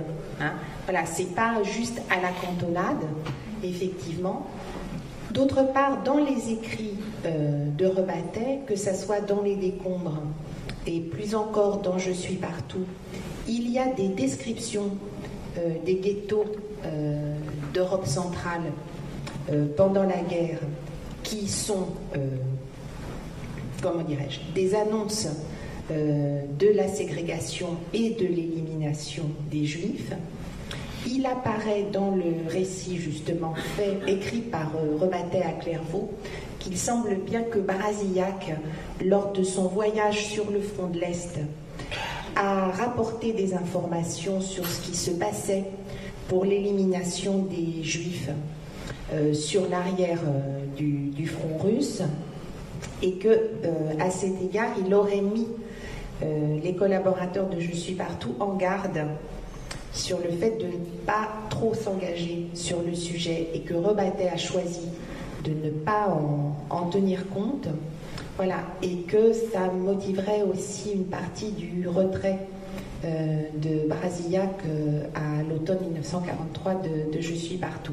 Donc voilà, c'est pas seulement un antisémitisme de plume, voilà, il arrive un moment où c'est aussi un antisémitisme d'acte. Justement, je voulais vous poser, ça me permet de rebondir, la question de la responsabilité de ces écrivains pendant la guerre, qui certes ont une influence par leurs écrits, mais voilà, jusqu'où va cette influence dans la population et comment elle est reçue et quelle est leur responsabilité par rapport à ça. Difficile. Pas facile d'y répondre. Pour Céline, c'est pas facile non plus. Effectivement, Céline n'a pas collaboré en acte, n'a jamais dénoncé personne ou autre, mais on ne peut pas dire qu'il n'a pas de responsabilité non plus, parce que Bagatelle, l'École des cadavres et les Beaux Draps, c'est quand même 3 pamphlets antisémites, plus ou moins antisémites, mais bien chargés quand même. Difficile d'y répondre, mais effectivement, je pense que la stature morale de Céline, qui n'était pas rien pendant l'occupation, hein, c'était quand même le grand écrivain antisémite de l'époque, je pense que l'attitude de Céline, les écrits de Céline ont peut-être, probablement, mais c'est difficile à quantifier aussi, probablement fait basculer des gens dans la collaboration. Peut-être que des gens qui habitaient Paris, qui étaient après tout sympathiques, peut-être antisémites, mais pas plus que ça. Peut-être qu'en lisant Céline, ils se sont dit, tiens, le voisin Goldstein, je vais le dénoncer. Donc voilà, il est probable que les écrits de Céline ont contribué à ce genre de choses dans un climat, on va dire, antisémite. On ne peut pas dire le contraire. Après, quantifier, personne n'a dit j'ai dénoncé parce que j'ai lu Bagatelle pour un massacre. Donc le quantifier, c'est très dur.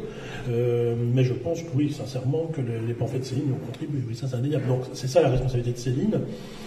Après, effectivement, après là, je reviens sur le terrain juridique, quand on voit ce que l'on accuse juridiquement Céline en 44-45, ça ne tient pas debout. Hein, on peut lui reprocher plein de choses, mais est-ce que l'acte juridique est mauvais? D'ailleurs, ça va s'étioler assez rapidement.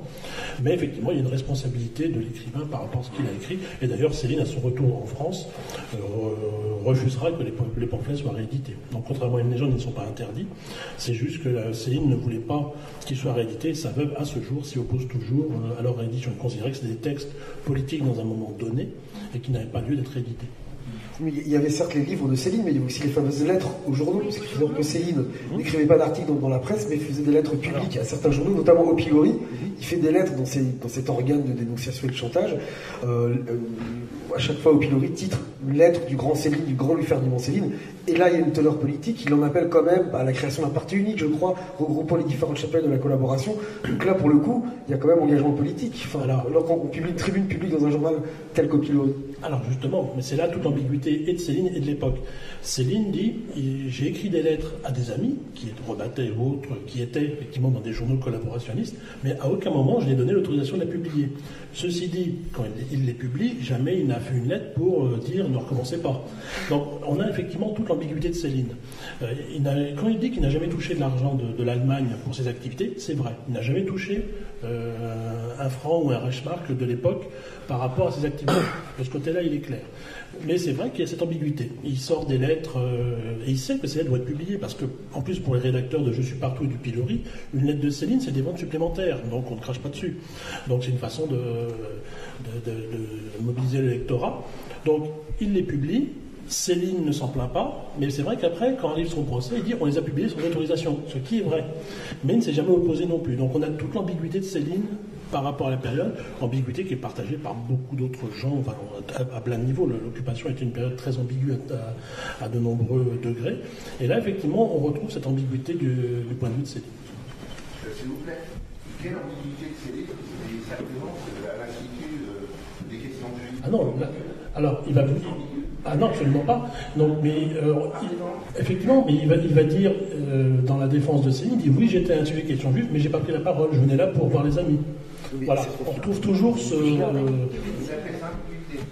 Pardon. Ambigu pour vous. Ah bah c'est très ambigu. Non, c'est habile. Je pense que David veut dire habile. Je parle du point de vue de Céline. Hein. Je parle par rapport à sa défense a posteriori. Quand on va l'attaquer sur ces points-là, je vous parle de sa défense. Moi, Céline à la cellule question juive, c'est pas la partie de Céline que j'aime le plus, hein, je l'accorde.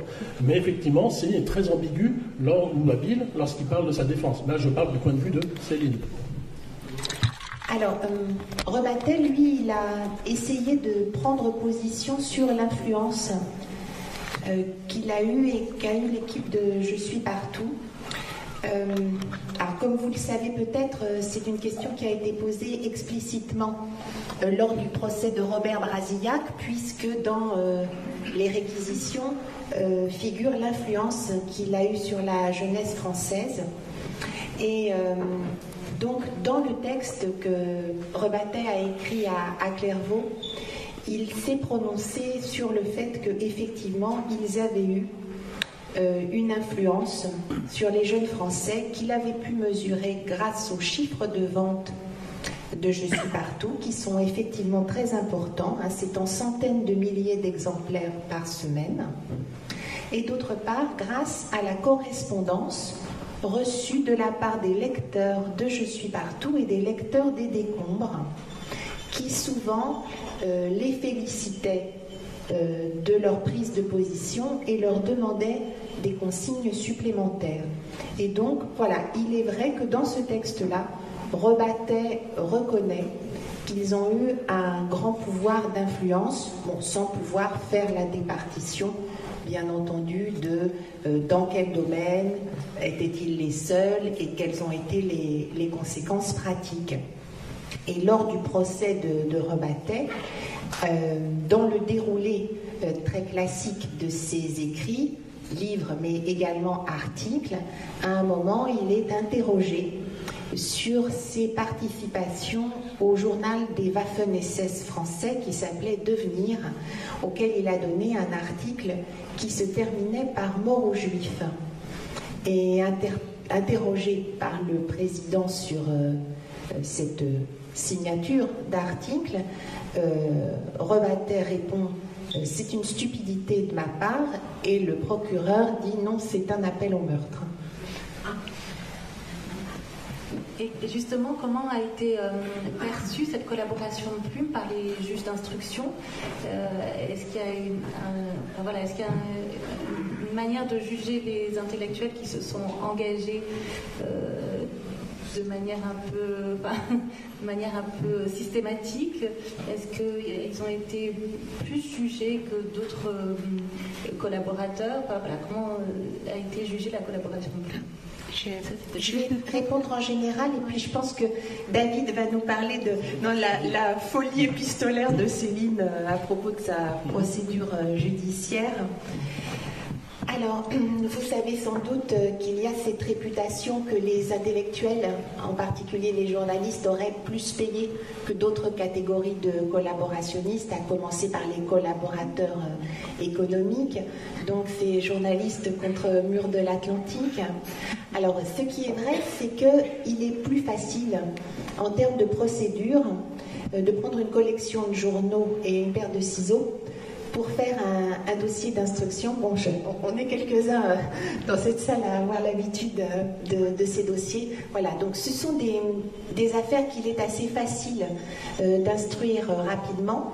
Et bon, pendant les audiences, voilà, il suffit de prendre les articles les uns après les autres. Et il n'y a pas mieux qu'un journaliste ou un écrivain pour s'incriminer lui-même par ses écrits. C'est plus facile qu'une expertise financière. Voilà. Donc, les journalistes et des écrivains ont été jugés parmi les premiers par les cours de justice et ont compté un certain nombre de condamnés à mort durant cette période. Par la suite, si on regarde sur un temps plus long, les choses s'équilibrent, mais la réputation, elle était faite.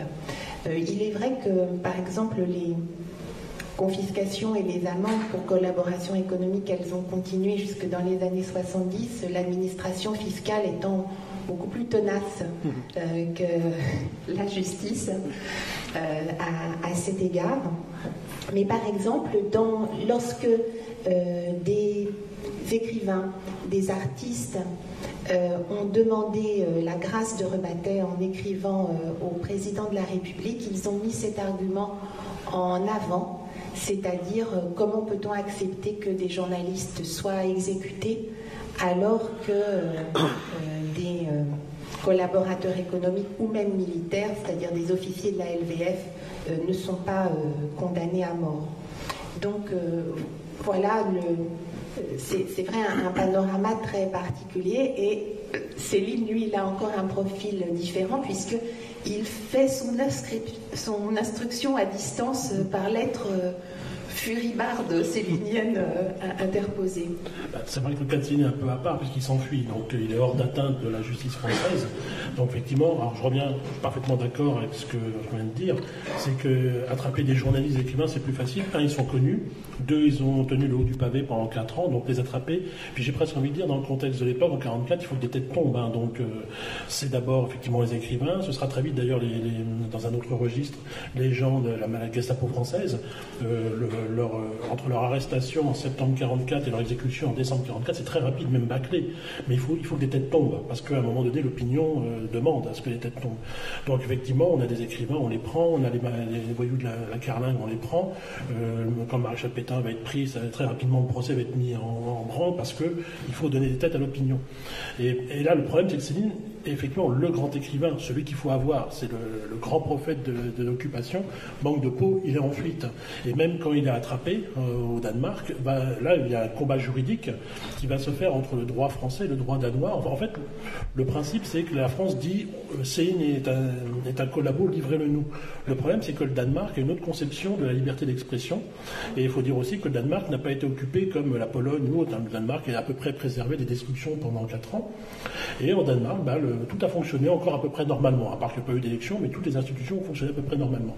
Et donc, lorsque le pays est libéré, le droit danois reprend son cours habituel, et le Danemark dit « Ok, on veut bien vous livrer Céline, il n'y a pas de problème pour nous, on est alliés, on est tous les deux ennemis de l'Allemagne nazie, mais donnez-nous des éléments concrets. » Et là, donc, effectivement, va se faire une bataille à distance entre le gouvernement français et le gouvernement danois, qui lui-même est divisé sur la question, mais finalement, ils sont très prudents, ils veulent des preuves.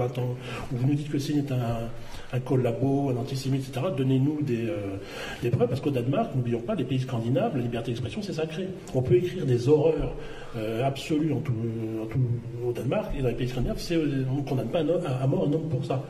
Donc, du coup, les Danois sont très prudents, et effectivement, on va s'en suivre une procédure assez longue, où Céline va vitupérer dans tous les sens, va mobiliser le garde des Sceaux, le président de la République, tous ses anciens amis à Paris, qui au début sont un peu prudents, et après ils vont plus ou moins s'engager avec lui, et finalement le procès de Céline par contumace c'est en 1950 seulement, où il est condamné.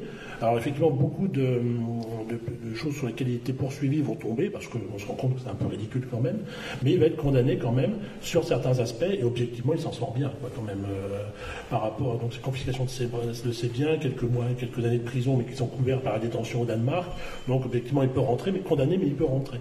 Et après, en 51, il va obtenir l'amnistie grâce à Tixier-Vignancourt, qui va jouer la procédure, et il va obtenir l'amnistie, ce qui fait qu'il peut rentrer en disant j'étais amnistié, etc. Mais le cas de Céline est un peu à part parce qu'il a échappé à la justice française, qui au début veut l'avoir, mais en fait on se rend compte à partir du moment en 46-47 que la justice française a d'autres chats à fouetter. Il y a le pays à reconstruire surtout, il y a les communistes au gouvernement, donc on va dire qu'ils ont... bon, Céline, effectivement, si on peut l'avoir, on l'aura, mais ce n'est plus la priorité absolue. Non, c'était pour passer. Peut-être quelques dernières questions et après on passera le micro à la salle. Vous éditez donc l'œuvre de Lucien Rebattet qui paraîtra à l'automne. Comment vous abordez ce travail d'édition ?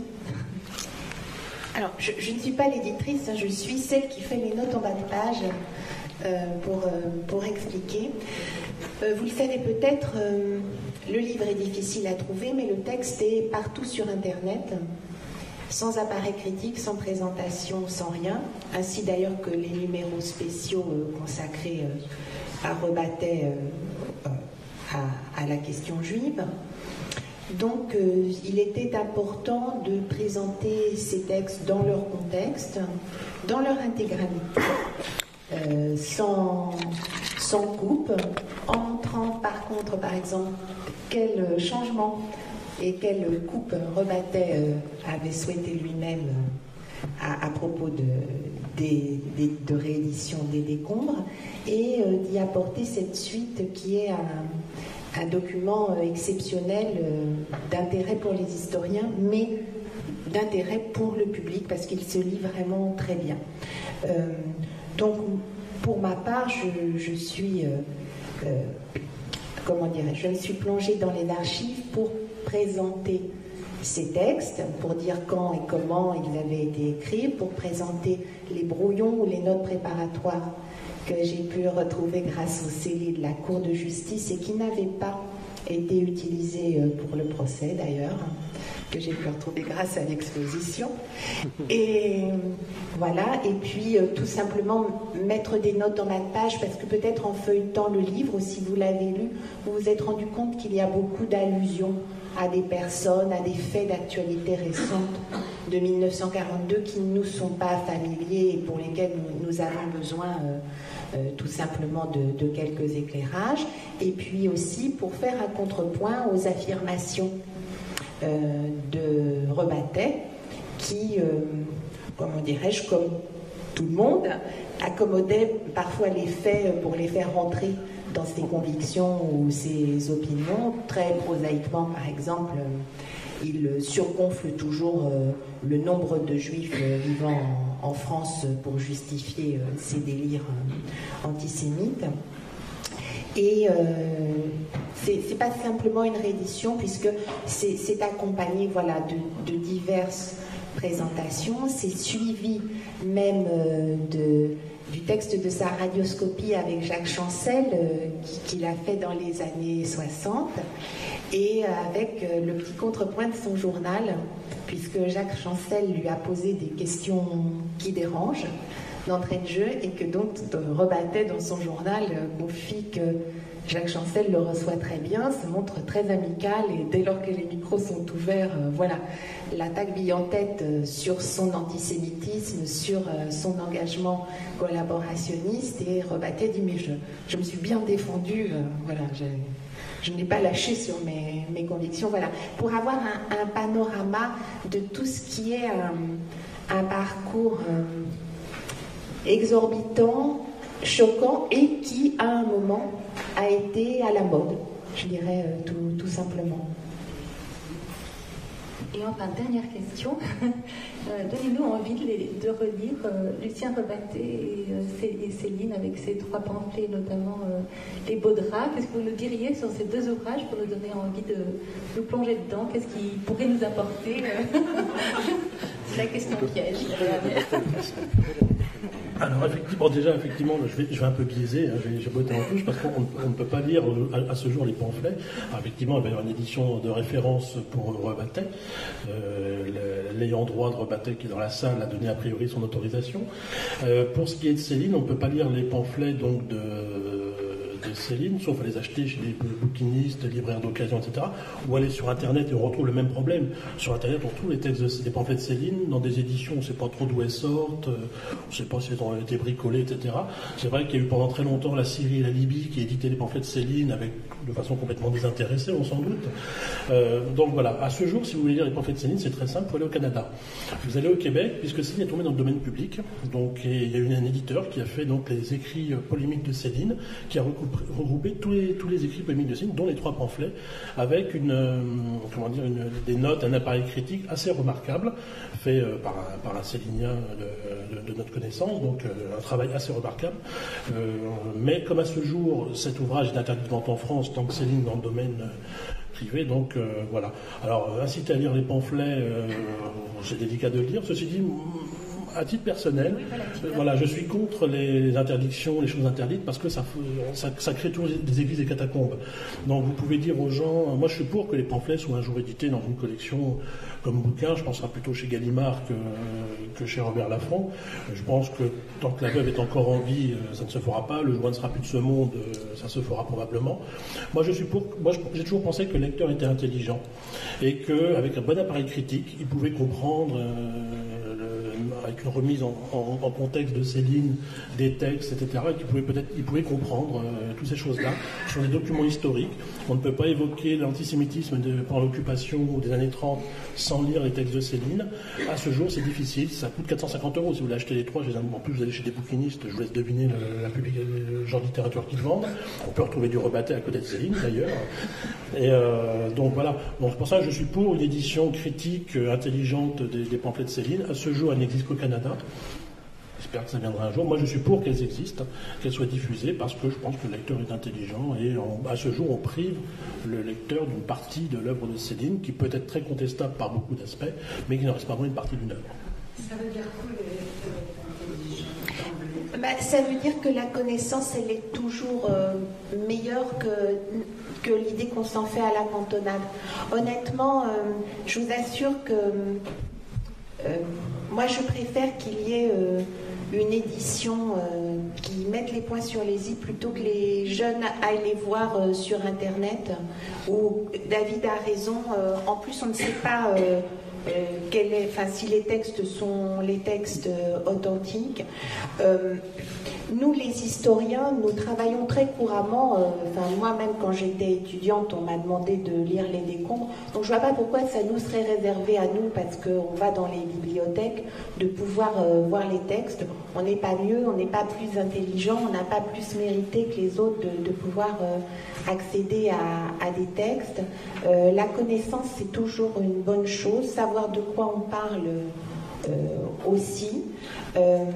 Donc, ce sont des documents historiques qui, je ne vous le cache pas, c'est facile à lire. Donc, c'est aussi pour ça que ça a eu du succès et que ça reste séduisant. Voilà, il faut... Alors, je ne sais pas si le lecteur est intelligent, mais il faut lui donner une chance de l'être. Voilà, oui, je le pense profondément. Vous savez, je pense que par exemple, on en a parlé tout à l'heure, mais sur les théories du complot et les choses de ce genre, ce qui marche bien, c'est de savoir de quoi on parle et d'avoir le sens de l'humour. Et bien, ça, c'est pareil. À titre personnel, comme je travaille beaucoup sur Céline, on pose la question, et beaucoup de gens m'ont dit, de toute façon, si les livres sont interdits, c'est que Céline avait raison. Donc vous voyez un peu le genre de discours que pour certaines personnes un petit peu... ça ne veut pas dire ça. Certaines personnes un petit peu, comme tu le dis, s'ils n'ont pas de préparation, parce que pas tout le monde a la chance d'avoir une préparation intellectuelle, enfin bon, donc ce qu'il avait raison, ils vont le dire ça, ils vont dire, tu vois, même Céline. Mais justement, de les rendre accessibles et avec une édition critique, moi je trouve que ça participe à cette meilleure compréhension.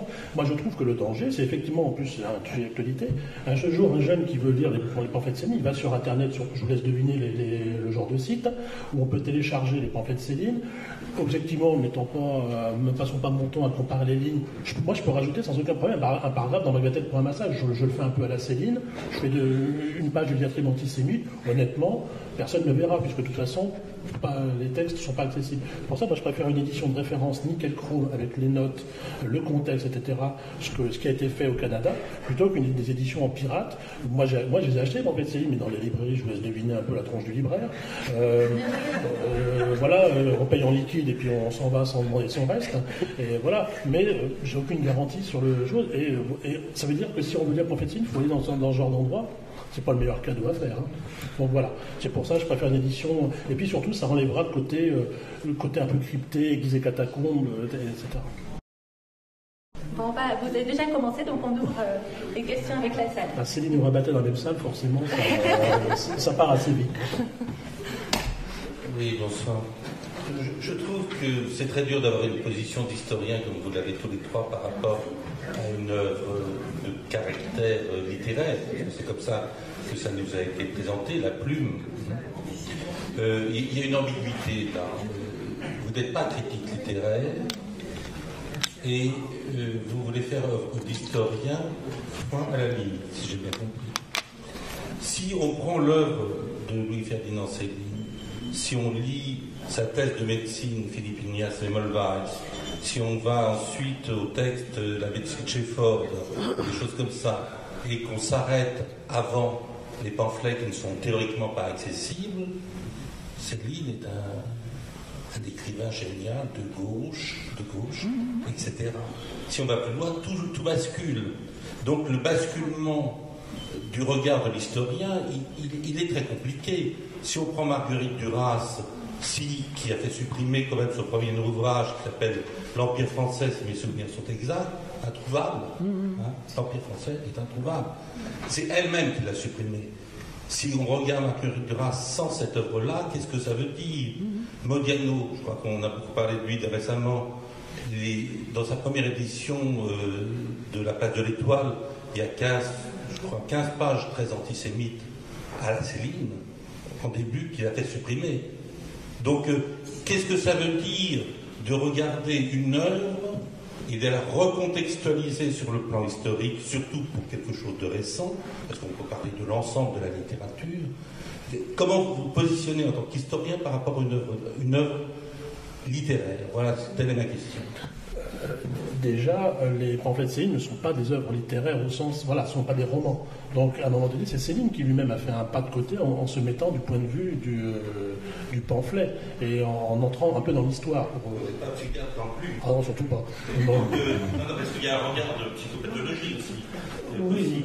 Oui, mais là c'est plus par rapport à une histoire. C'est comment quelqu'un comme Céline, qui effectivement jusqu'en 36-37 peut apparaître comme parfaitement dans la norme entre guillemets littéraire de l'époque, bascule d'un autre côté. C'est ça ce qui est intéressant. Puis surtout, c'est quand même trois gros ouvrages.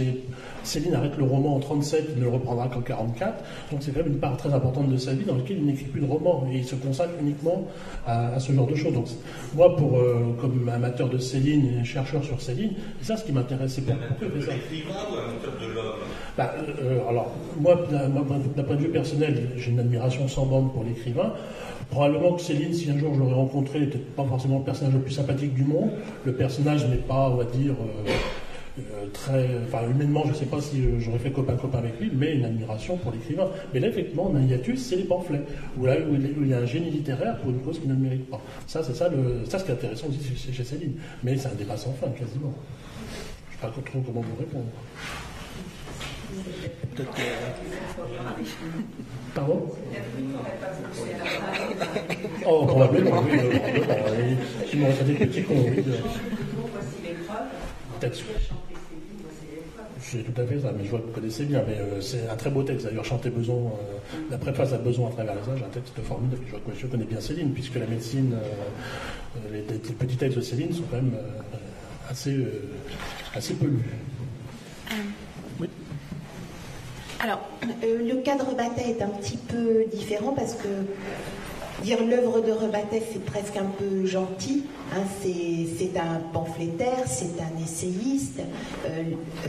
Lui, c'est voulu un artiste.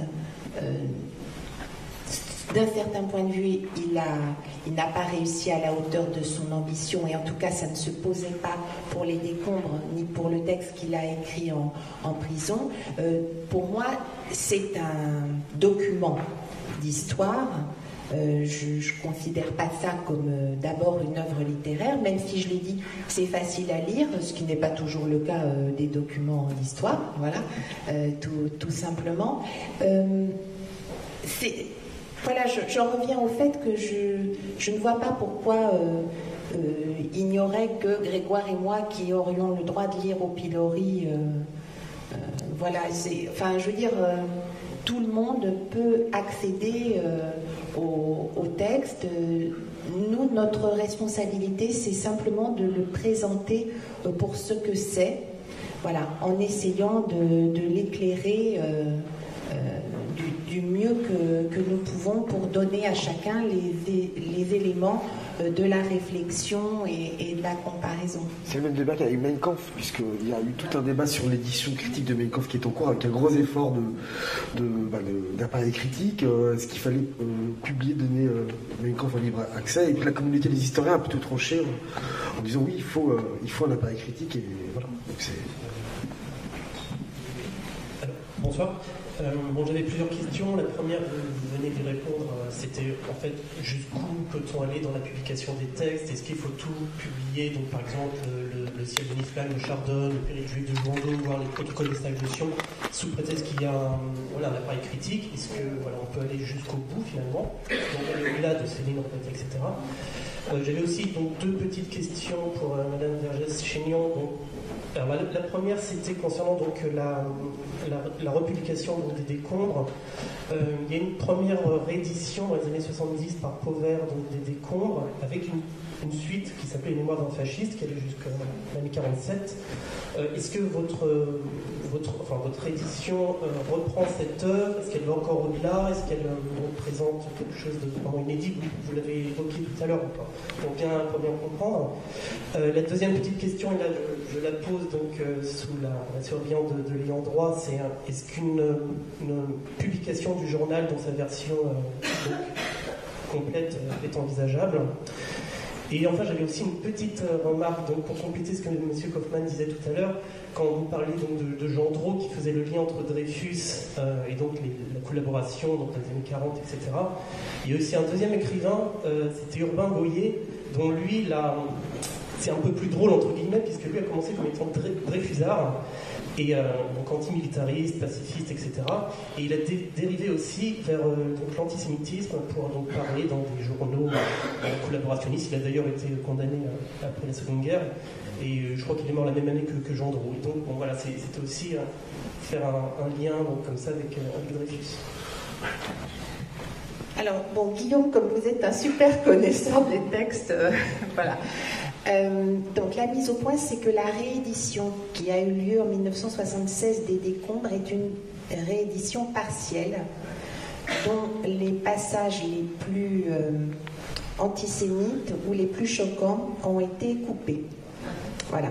Donc là, ce n'est pas donc tout à fait une réédition. Et le deuxième tome, Les Mémoires d'un fasciste, c'est un texte qui a été écrit au tout début des années 70 et qui est donc très différent du texte écrit en prison entre 1947 et 1949, puisque c'est un texte qui se situe à 30 ans des événements, et je ne veux pas dire que Rebattet n'avait pas de mémoire, je veux dire qu'il a filtré beaucoup plus ce qu'il a écrit à ce moment-là. Donc les textes sont très différents dans leur teneur et dans leur longueur, même si un certain nombre d'anecdotes sont forcément les mêmes. Vous m'avez posé une autre question, Guillaume, sur le journal. Oui. Alors, le journal de Rebattet, il l'a tenu, comme vous le savez, pas de façon continue. Il l'a repris en 50, ça a été interrompu. Bon, ce n'est pas finalement d'un très grand intérêt de lecture quand on n'est pas très spécialisé, c'est assez morcelé et la démonstration que ça fait, c'est qu'effectivement Rebattet n'est pas du tout quelqu'un de sympathique. Voilà, ça. Et donc dans le dossier Rebattet, il y aura des extraits du journal, mais pas l'intégralité. Et je vais laisser Grégoire Kaufmann peut-être parler d'Urbain Goyer. Non, ce qui est intéressant c'est Urbain Goyer, c'est qu'en effet on le retrouve sous l'occupation. Il a côtoyé Drummond à la fin du 19e, enfin plutôt au début du 20e siècle, et il représente une catégorie très à part, puisqu'il est d'abord dreyfusard. Urbain Goyer, il est anticlérical, antimilitariste et dreyfusard, et antisémite. C'est-à-dire qu'il représente une tendance qui a existé au sein du mouvement dreyfusard, une tendance antisémite. Il considérait que les anti-dreyfusards, les nationalistes, étaient manipulés par la haute banque juive, les forces de conservation, l'alliance des juifs et de la noblesse. Enfin, voilà, donc c'était une vision très délirante. Et Urbain Goyer s'engage très violemment contre les anti-dreyfusards, et il reste malgré tout antisémite, et il finit par rejoindre le camp de Drummond et de ses amis. Il est l'un des premiers à introduire en France les protocoles des sages de Sion après la Première Guerre mondiale. Il se brouille à peu près avec tout le monde, et il reprend lui aussi du service à partir de 1940 en écrivant notamment dans Au pilori.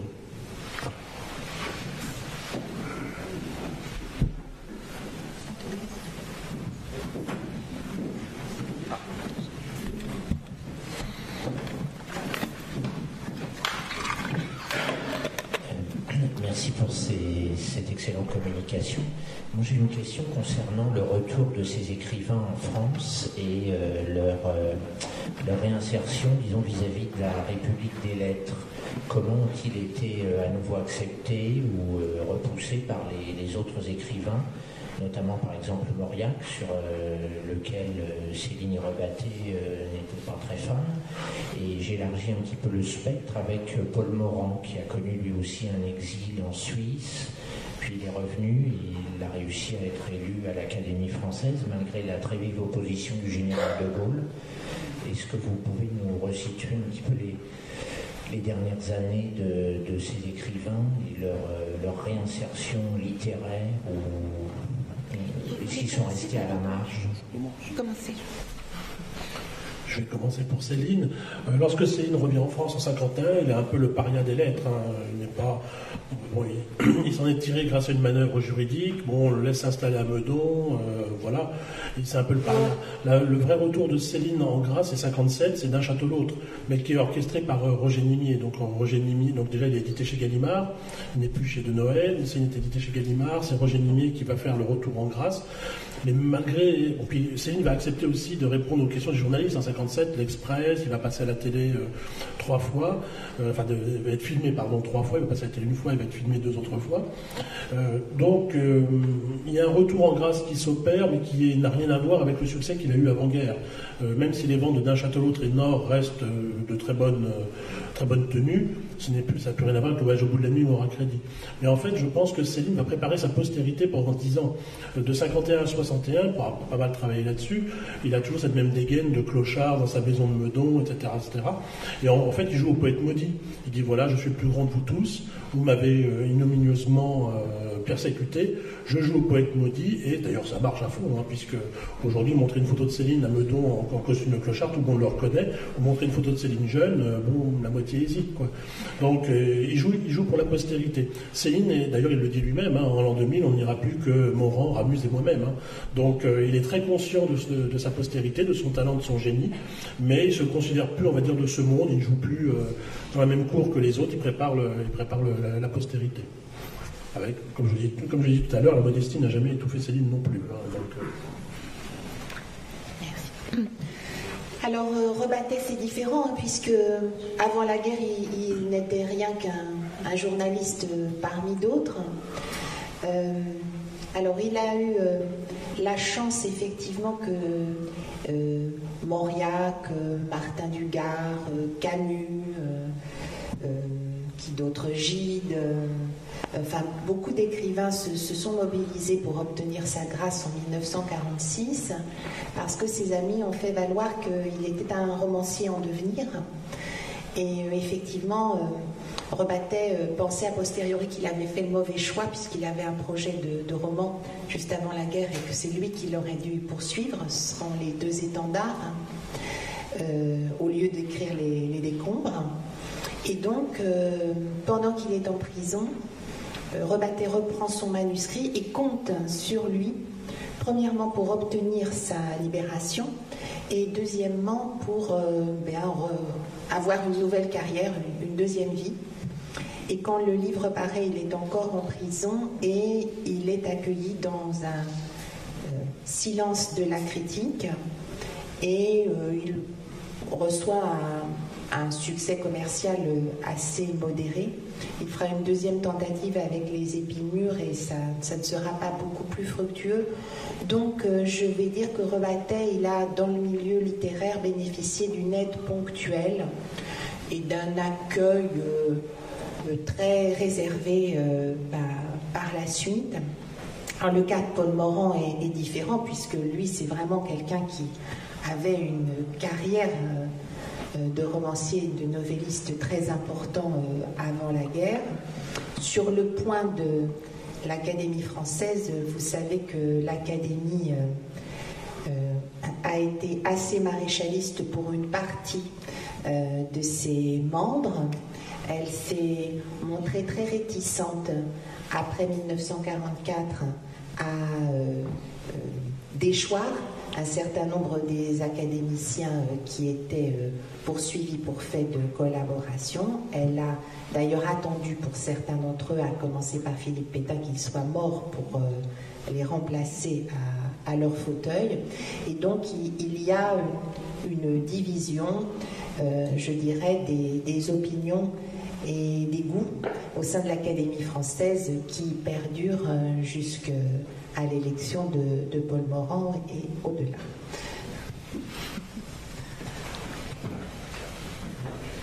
Merci pour cette table ronde très riche. Je voudrais faire une remarque, afin que vous me disiez ce que vous en pensiez. Vous avez abordé la catégorie, les relations de Céline Rebattet sur la catégorie maître-disciple. Factuellement, je crois que Céline, semble-t-il, a dû lire en diagonale les décombres. Je doute qu'il ait lu les deux étendards. Pour Rebattet, qu'il a toujours voué une admiration inconditionnelle à Céline, c'est certain. En revanche, un maître, même pas en antisémitisme, puisqu'il a sans doute renouvelé l'antisémitisme de Rebattet. Il était capable de réciter des passages entiers de Céline, mais il était déjà antisémite avant que Céline ne le soit officiellement. Et puis, quant à la littérature, là, Céline est un créateur de style. Rebattet, non. Rebattet, son génie propre, c'est plutôt la polyphonie stylistique. Et il faudrait aller chercher Dostoïevski pour le thème vieux. Sans doute Léon Blois, qui lisait beaucoup au moment de la lecture des décombres. Sans doute Proust pour la finesse psychologique. Et puis Stendhal, parce que vous avez, c'est facile à lire, c'est-à-dire la clarté classique française. Oui, vous avez raison, maître-disciple, c'est exagéré. C'est de la part de Rebattet une révérence et le fait de se réclamer, voilà, des opinions de Céline. C'est un amour qui n'est pas réciproque. Il est tout à fait probable que Céline ne se soit guère intéressée aux écrits de Rebattet. D'ailleurs, Céline entretenait des rapports un peu difficiles avec Je suis partout, mais enfin ce serait à peu près sinon le seul endroit où il n'aurait pas eu des rapports difficiles, donc ça n'a rien d'exceptionnel. Non, vous avez raison. C'est une facilité qui est apparue dès la publication des décombres de comparer le style de ces deux auteurs. Je pense que Céline ne se reconnaissait à juste titre pas du tout dans les décombres, et je l'ai dit tout à l'heure, Rebattet considérait avoir son propre style. Il est très différent, vous avez raison, dans les décombres, où il y a une furie polémique qui s'entraîne elle-même, voilà, du style de ces romans, effectivement, qui est d'une facture plus classique et pas du tout célinienne. Merci. Il se trouve qu'un jour, dans une brocante, j'ai trouvé Bagatelle pour un massacre, que je l'ai lu. Et donc, je suis frappé de voir que peu de monde propose que ces textes soient publiés, car ça me paraît être le meilleur moyen de discréditer Céline, qui est dans l'antisémitisme, et là je suis un peu étonné du jugement que vous portez, et d'une outrance et d'une grossièreté qui vraiment ne peuvent être que rejetées brutalement. Donc publier un tel texte ferait apparaître à l'évidence les failles dramatiques de la personnalité de Céline, alors que, par ailleurs, il est un écrivain merveilleux qui, pour ma part, est le meilleur de son siècle.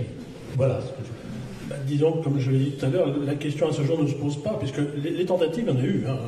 Depuis la mort de Céline en 60, il y a à peu près une quarantaine d'éditeurs ont été voir la veuve de Céline pour lui proposer de la réédition. Et à ce jour, la réponse a toujours été la même, avec une invariabilité, c'est non.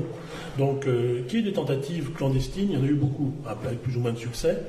Des tentatives officielles, il y en a eu beaucoup, mais la réponse a été non. Donc là, la réponse de ce point de vue-là est claire. La seule réponse qui est apparue aujourd'hui, c'est au Canada, comme je vous l'ai dit tout à l'heure, parce que Céline, là-bas au Canada, c'est 50 ans après la mort de l'auteur. Donc Céline est tombée dans le domaine public. C'est la seule chose. Après, la publication de Bagatelle, moi, lorsque je l'ai lu, j'avais encore en tête Voyage au bout de la nuit ou Mort à crédit, qui sont effectivement des ouvrages absolument extraordinaires. Effectivement, moi je partage votre avis en toute objectivité. Céline est le plus grand écrivain du XXe siècle. Mais effectivement, à un moment donné, arrive la lecture de Bagatelle pour un massacre. Déjà, c'est complètement différent. On n'est plus du tout dans le style léger, lyrique et autres. Bien que des fois, il y a des passages assez extraordinaires dans Bagatelle pour un massacre. Je ne dis pas tout, loin de là. Merci. Oui, voilà. Il y a des morceaux de grâce qui apparaissent, alors ce qui est bizarre d'ailleurs, parce qu'un pamphlet, en général, lorsqu'on écrit un pamphlet, c'est qu'on veut faire passer des idées. Déjà, le pamphlet de Céline commence et se termine par un ballet. Donc déjà, en soi, c'est un peu curieux de trouver un ballet dans un pamphlet antisémite. Ensuite, effectivement, il y a des passages haineux, ça je l'accorde bien volontiers, qui sont pas franchement d'une lecture extraordinaire. En plus, les sources de Céline, ce n'est plus ni moins les pamphlets, les écrits qui arrivaient d'Allemagne, etc. Donc on ne peut pas dire que Céline a fait une recherche antisémite très poussée. Il a repris les prospectus qu'il y avait à l'époque, il les a agrémentés à sa sauce. Mais au milieu de ça, il y a effectivement des moments de grâce. Effectivement, la description de Leningrad par Céline, on a 6 pages d'une poésie extraordinaire. Et effectivement, le problème, c'est que ça se trouve dans Bagatelle pour un massacre. Toutes les anthologies sur Leningrad mériteraient sur Saint-Pétersbourg maintenant, mériteraient de le publier, mais de fait de mettre en dessous Bagatelle pour un massacre, ça va faire hurler la moitié de la planète. Mais il y a des moments de grâce, il y a, on va dire, une vingtaine de pages dans Bagatelle pour un massacre, où on a un petit moment de grâce, qui est plutôt incongru dans ce genre d'ouvrage. Mais voilà, c'est le génie de Céline de mettre des morceaux pareils dans un texte pareil. Mais effectivement, oui, le reste, c'est du discours haineux, antisémite à la petite semaine, qui n'a pas forcément un grand intérêt, mais des fois, il y a des petites remarques de génie, et c'est ça le grand reproche de Céline. Et qu'est-ce que ça fout là-dedans David, oui. Est-ce que je peux vous poser une question? Oui. Pourquoi est-ce que la veuve de Céline refuse? C'est une décision que Céline a prise avant sa mort? Alors, Céline avait toujours exprimé, dès son retour en France en 51, je ne veux plus être emmerdé avec ça. Donc, il faut dire, il revient en 51, de façon très discrète. Il ne rentre pas tambour et trompette. Donc, à partir de 51, il rentre de façon très discrète. Et lui, surtout, ne plus faire de bruit. Je n'en ai pas vu en meudon, je continue à écrire qu'on me foute la paix. Donc, dès 51, il exprime le fait. Et d'ailleurs, lorsque Gallimard lui fait le contrat pour la réédition de ses œuvres, il dit très clairement, les pamphlets restent de côté. Donc, le copyright n'est pas Gallimard, le copyright est Céline. Et je ne veux surtout pas être embêté avec ça. Et sa veuve, par fidélité à ce qu'avait dit Céline, et je crois aussi pour ne pas être emmerdé à son tour, a toujours suivi la position de son mari. Moi, lorsque je l'ai rencontré, on a parlé, j'ai rencontré sa veuve en 2011, je l'ai évoqué une fois, elle m'a dit très clairement, moi vivante, jamais. Donc voilà, par fidélité à son mari. Je voulais juste vous préciser que dans le cadre de l'exposition, on a présenté les beaux draps en original pendant 3 mois, et puis la Bibliothèque nationale de France n'a pas prolongé le prêt correspondant à la prolongation de l'exposition pour des raisons de conservation du document, et que nous avions saisi la veuve de Céline pour lui demander l'autorisation de présenter ce manuscrit, ce qu'elle a accepté tout de suite.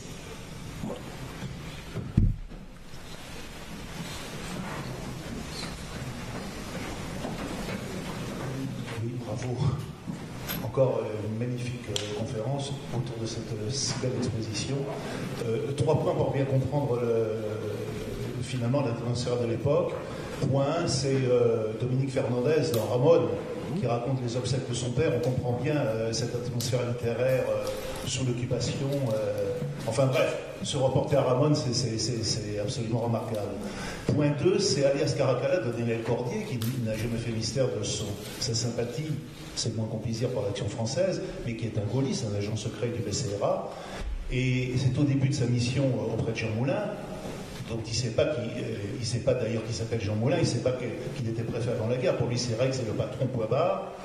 Et il est entre 2 rendez-vous, place Bellecour à Lyon, sous la queue, comme on dit à l'époque, c'est-à-dire sous la queue de la statuette de Louis XIV, qui est sur la place Bellecour, comme vous savez. Et entre ces 2 rendez-vous, pour passer inaperçu, Lyon, zone non occupée à l'époque, il va à la grande librairie qui est de mémoire Flammarion, et il commence à feuilleter, il tombe sur les décombres, et puis le parcours, il a un éblouissement, il achète les décombres, et tout de suite il a un coup de cœur. Et ça m'a beaucoup frappé dans ce souvenir de Daniel Cordier, et dans Alias Caracalla, qui est quand même un livre à ne pas... Il ne faut pas passer à côté, à mon point de vue, si on veut comprendre un peu l'histoire de la résistance française. Alors, point 3, c'est une petite anecdote, si vous m'autorisez à vous la raconter. Il y a des années, dans les années 70, je n'avais pas encore le téléphone à l'époque, il n'y avait ni Internet ni portable, et je n'avais pas le téléphone fixe, donc j'allais au café d'en face pour téléphoner quand j'avais besoin. Et là, j'ai fait la connaissance d'un très curieux attelage, un vieux monsieur de plus de 90 ans, qui était un menuisier, et qui était le petit-fils d'un communard qui avait été déporté en Nouvelle-Calédonie. Sa maman était fille-mère, comme on disait à l'époque. J'ai jamais osé lui demander qui était le père, parce qu'elle était domestique dans une famille, j'ai cru comprendre entre les lignes. Et l'autre monsieur, ils sont sûrement plus de ce monde, ni l'un ni l'autre maintenant, c'était un ancien journaliste de Je suis partout. Elle commence à me raconter ça. Je le regarde avec un peu de circonspection, un peu de méfiance. Et puis il commence à me raconter, et il me dit, je me suis trompé de camp, j'aurais dû être pour de Gaulle, je me suis trompé. Il me le dit tout net. Il me dit, j'ai passé 4 ans à Clairvaux, et il m'a raconté Clairvaux, les promenades, rebattaient, les gens dans la cour au moment des promenades. Et le plus détesté, figurez-vous, c'était pas les écrivains, c'était l'amiral Comte Jean de la Borde, ce brillant stratège qui a à bord les 64 plus beaux navires de bataille que la France ait jamais eu dans la rade de Toulon. C'était ce que je voulais vous dire, et qui n'avait toujours pas compris que... Et les autres collaborationnistes et les autres fichistes le détestaient tout à fait, quoi. Ils ne pouvaient pas le supporter. Même ils avaient vraiment envie de lui casser la figure, quoi. Mais il était plein de morts, c'était Monsieur l'amiral Comte. Et c'était qui ce journaliste? Oui, et vous savez quel journaliste c'était? Parce qu'à Clairvaux... Moi, je ne vais pas demander son nom, sinon je l'aurais bien sûr... Parce que... C'est une erreur de ma part, Alors, je vais rebondir sur ce que vous avez dit, parce que il se trouve que moi, j'ai touché la vraie croix, puisque j'ai commencé dans la carrière en travaillant avec Daniel Cordier, où là aussi, je faisais les notes en bas de page, donc c'est une vocation. Voilà. Et donc, bon, vous le savez, hein, c'est une notoriété publique qu'il était un jeune militant d'Action française, qu'il est parti à Londres le 19 juin 1940 parce que Maurras avait écrit dans l'Action française que si l'Allemagne gagnait, la France serait réduite en esclavage et qu'on déporterait les jeunes Français pour aller travailler en Allemagne. Et il a donné un très beau texte en 1992 sur sa découverte de l'étoile juive en venant à Paris. Et donc, où il s'est rendu compte ce jour-là de ce que signifiait ce qu'il avait lu, ce qu'il avait écrit, ce qu'il avait colporté de l'antisémitisme de Maurras, et qui avait pris là une dimension physique réelle. Je voulais juste ajouter que le vieux monsieur, petit-fils du communard, m'a dit qu'il a fait toute la guerre de 14-18 et lui, je n'ai pas tiré un seul coup de fusil pendant 4 ans. Que des coups de canon.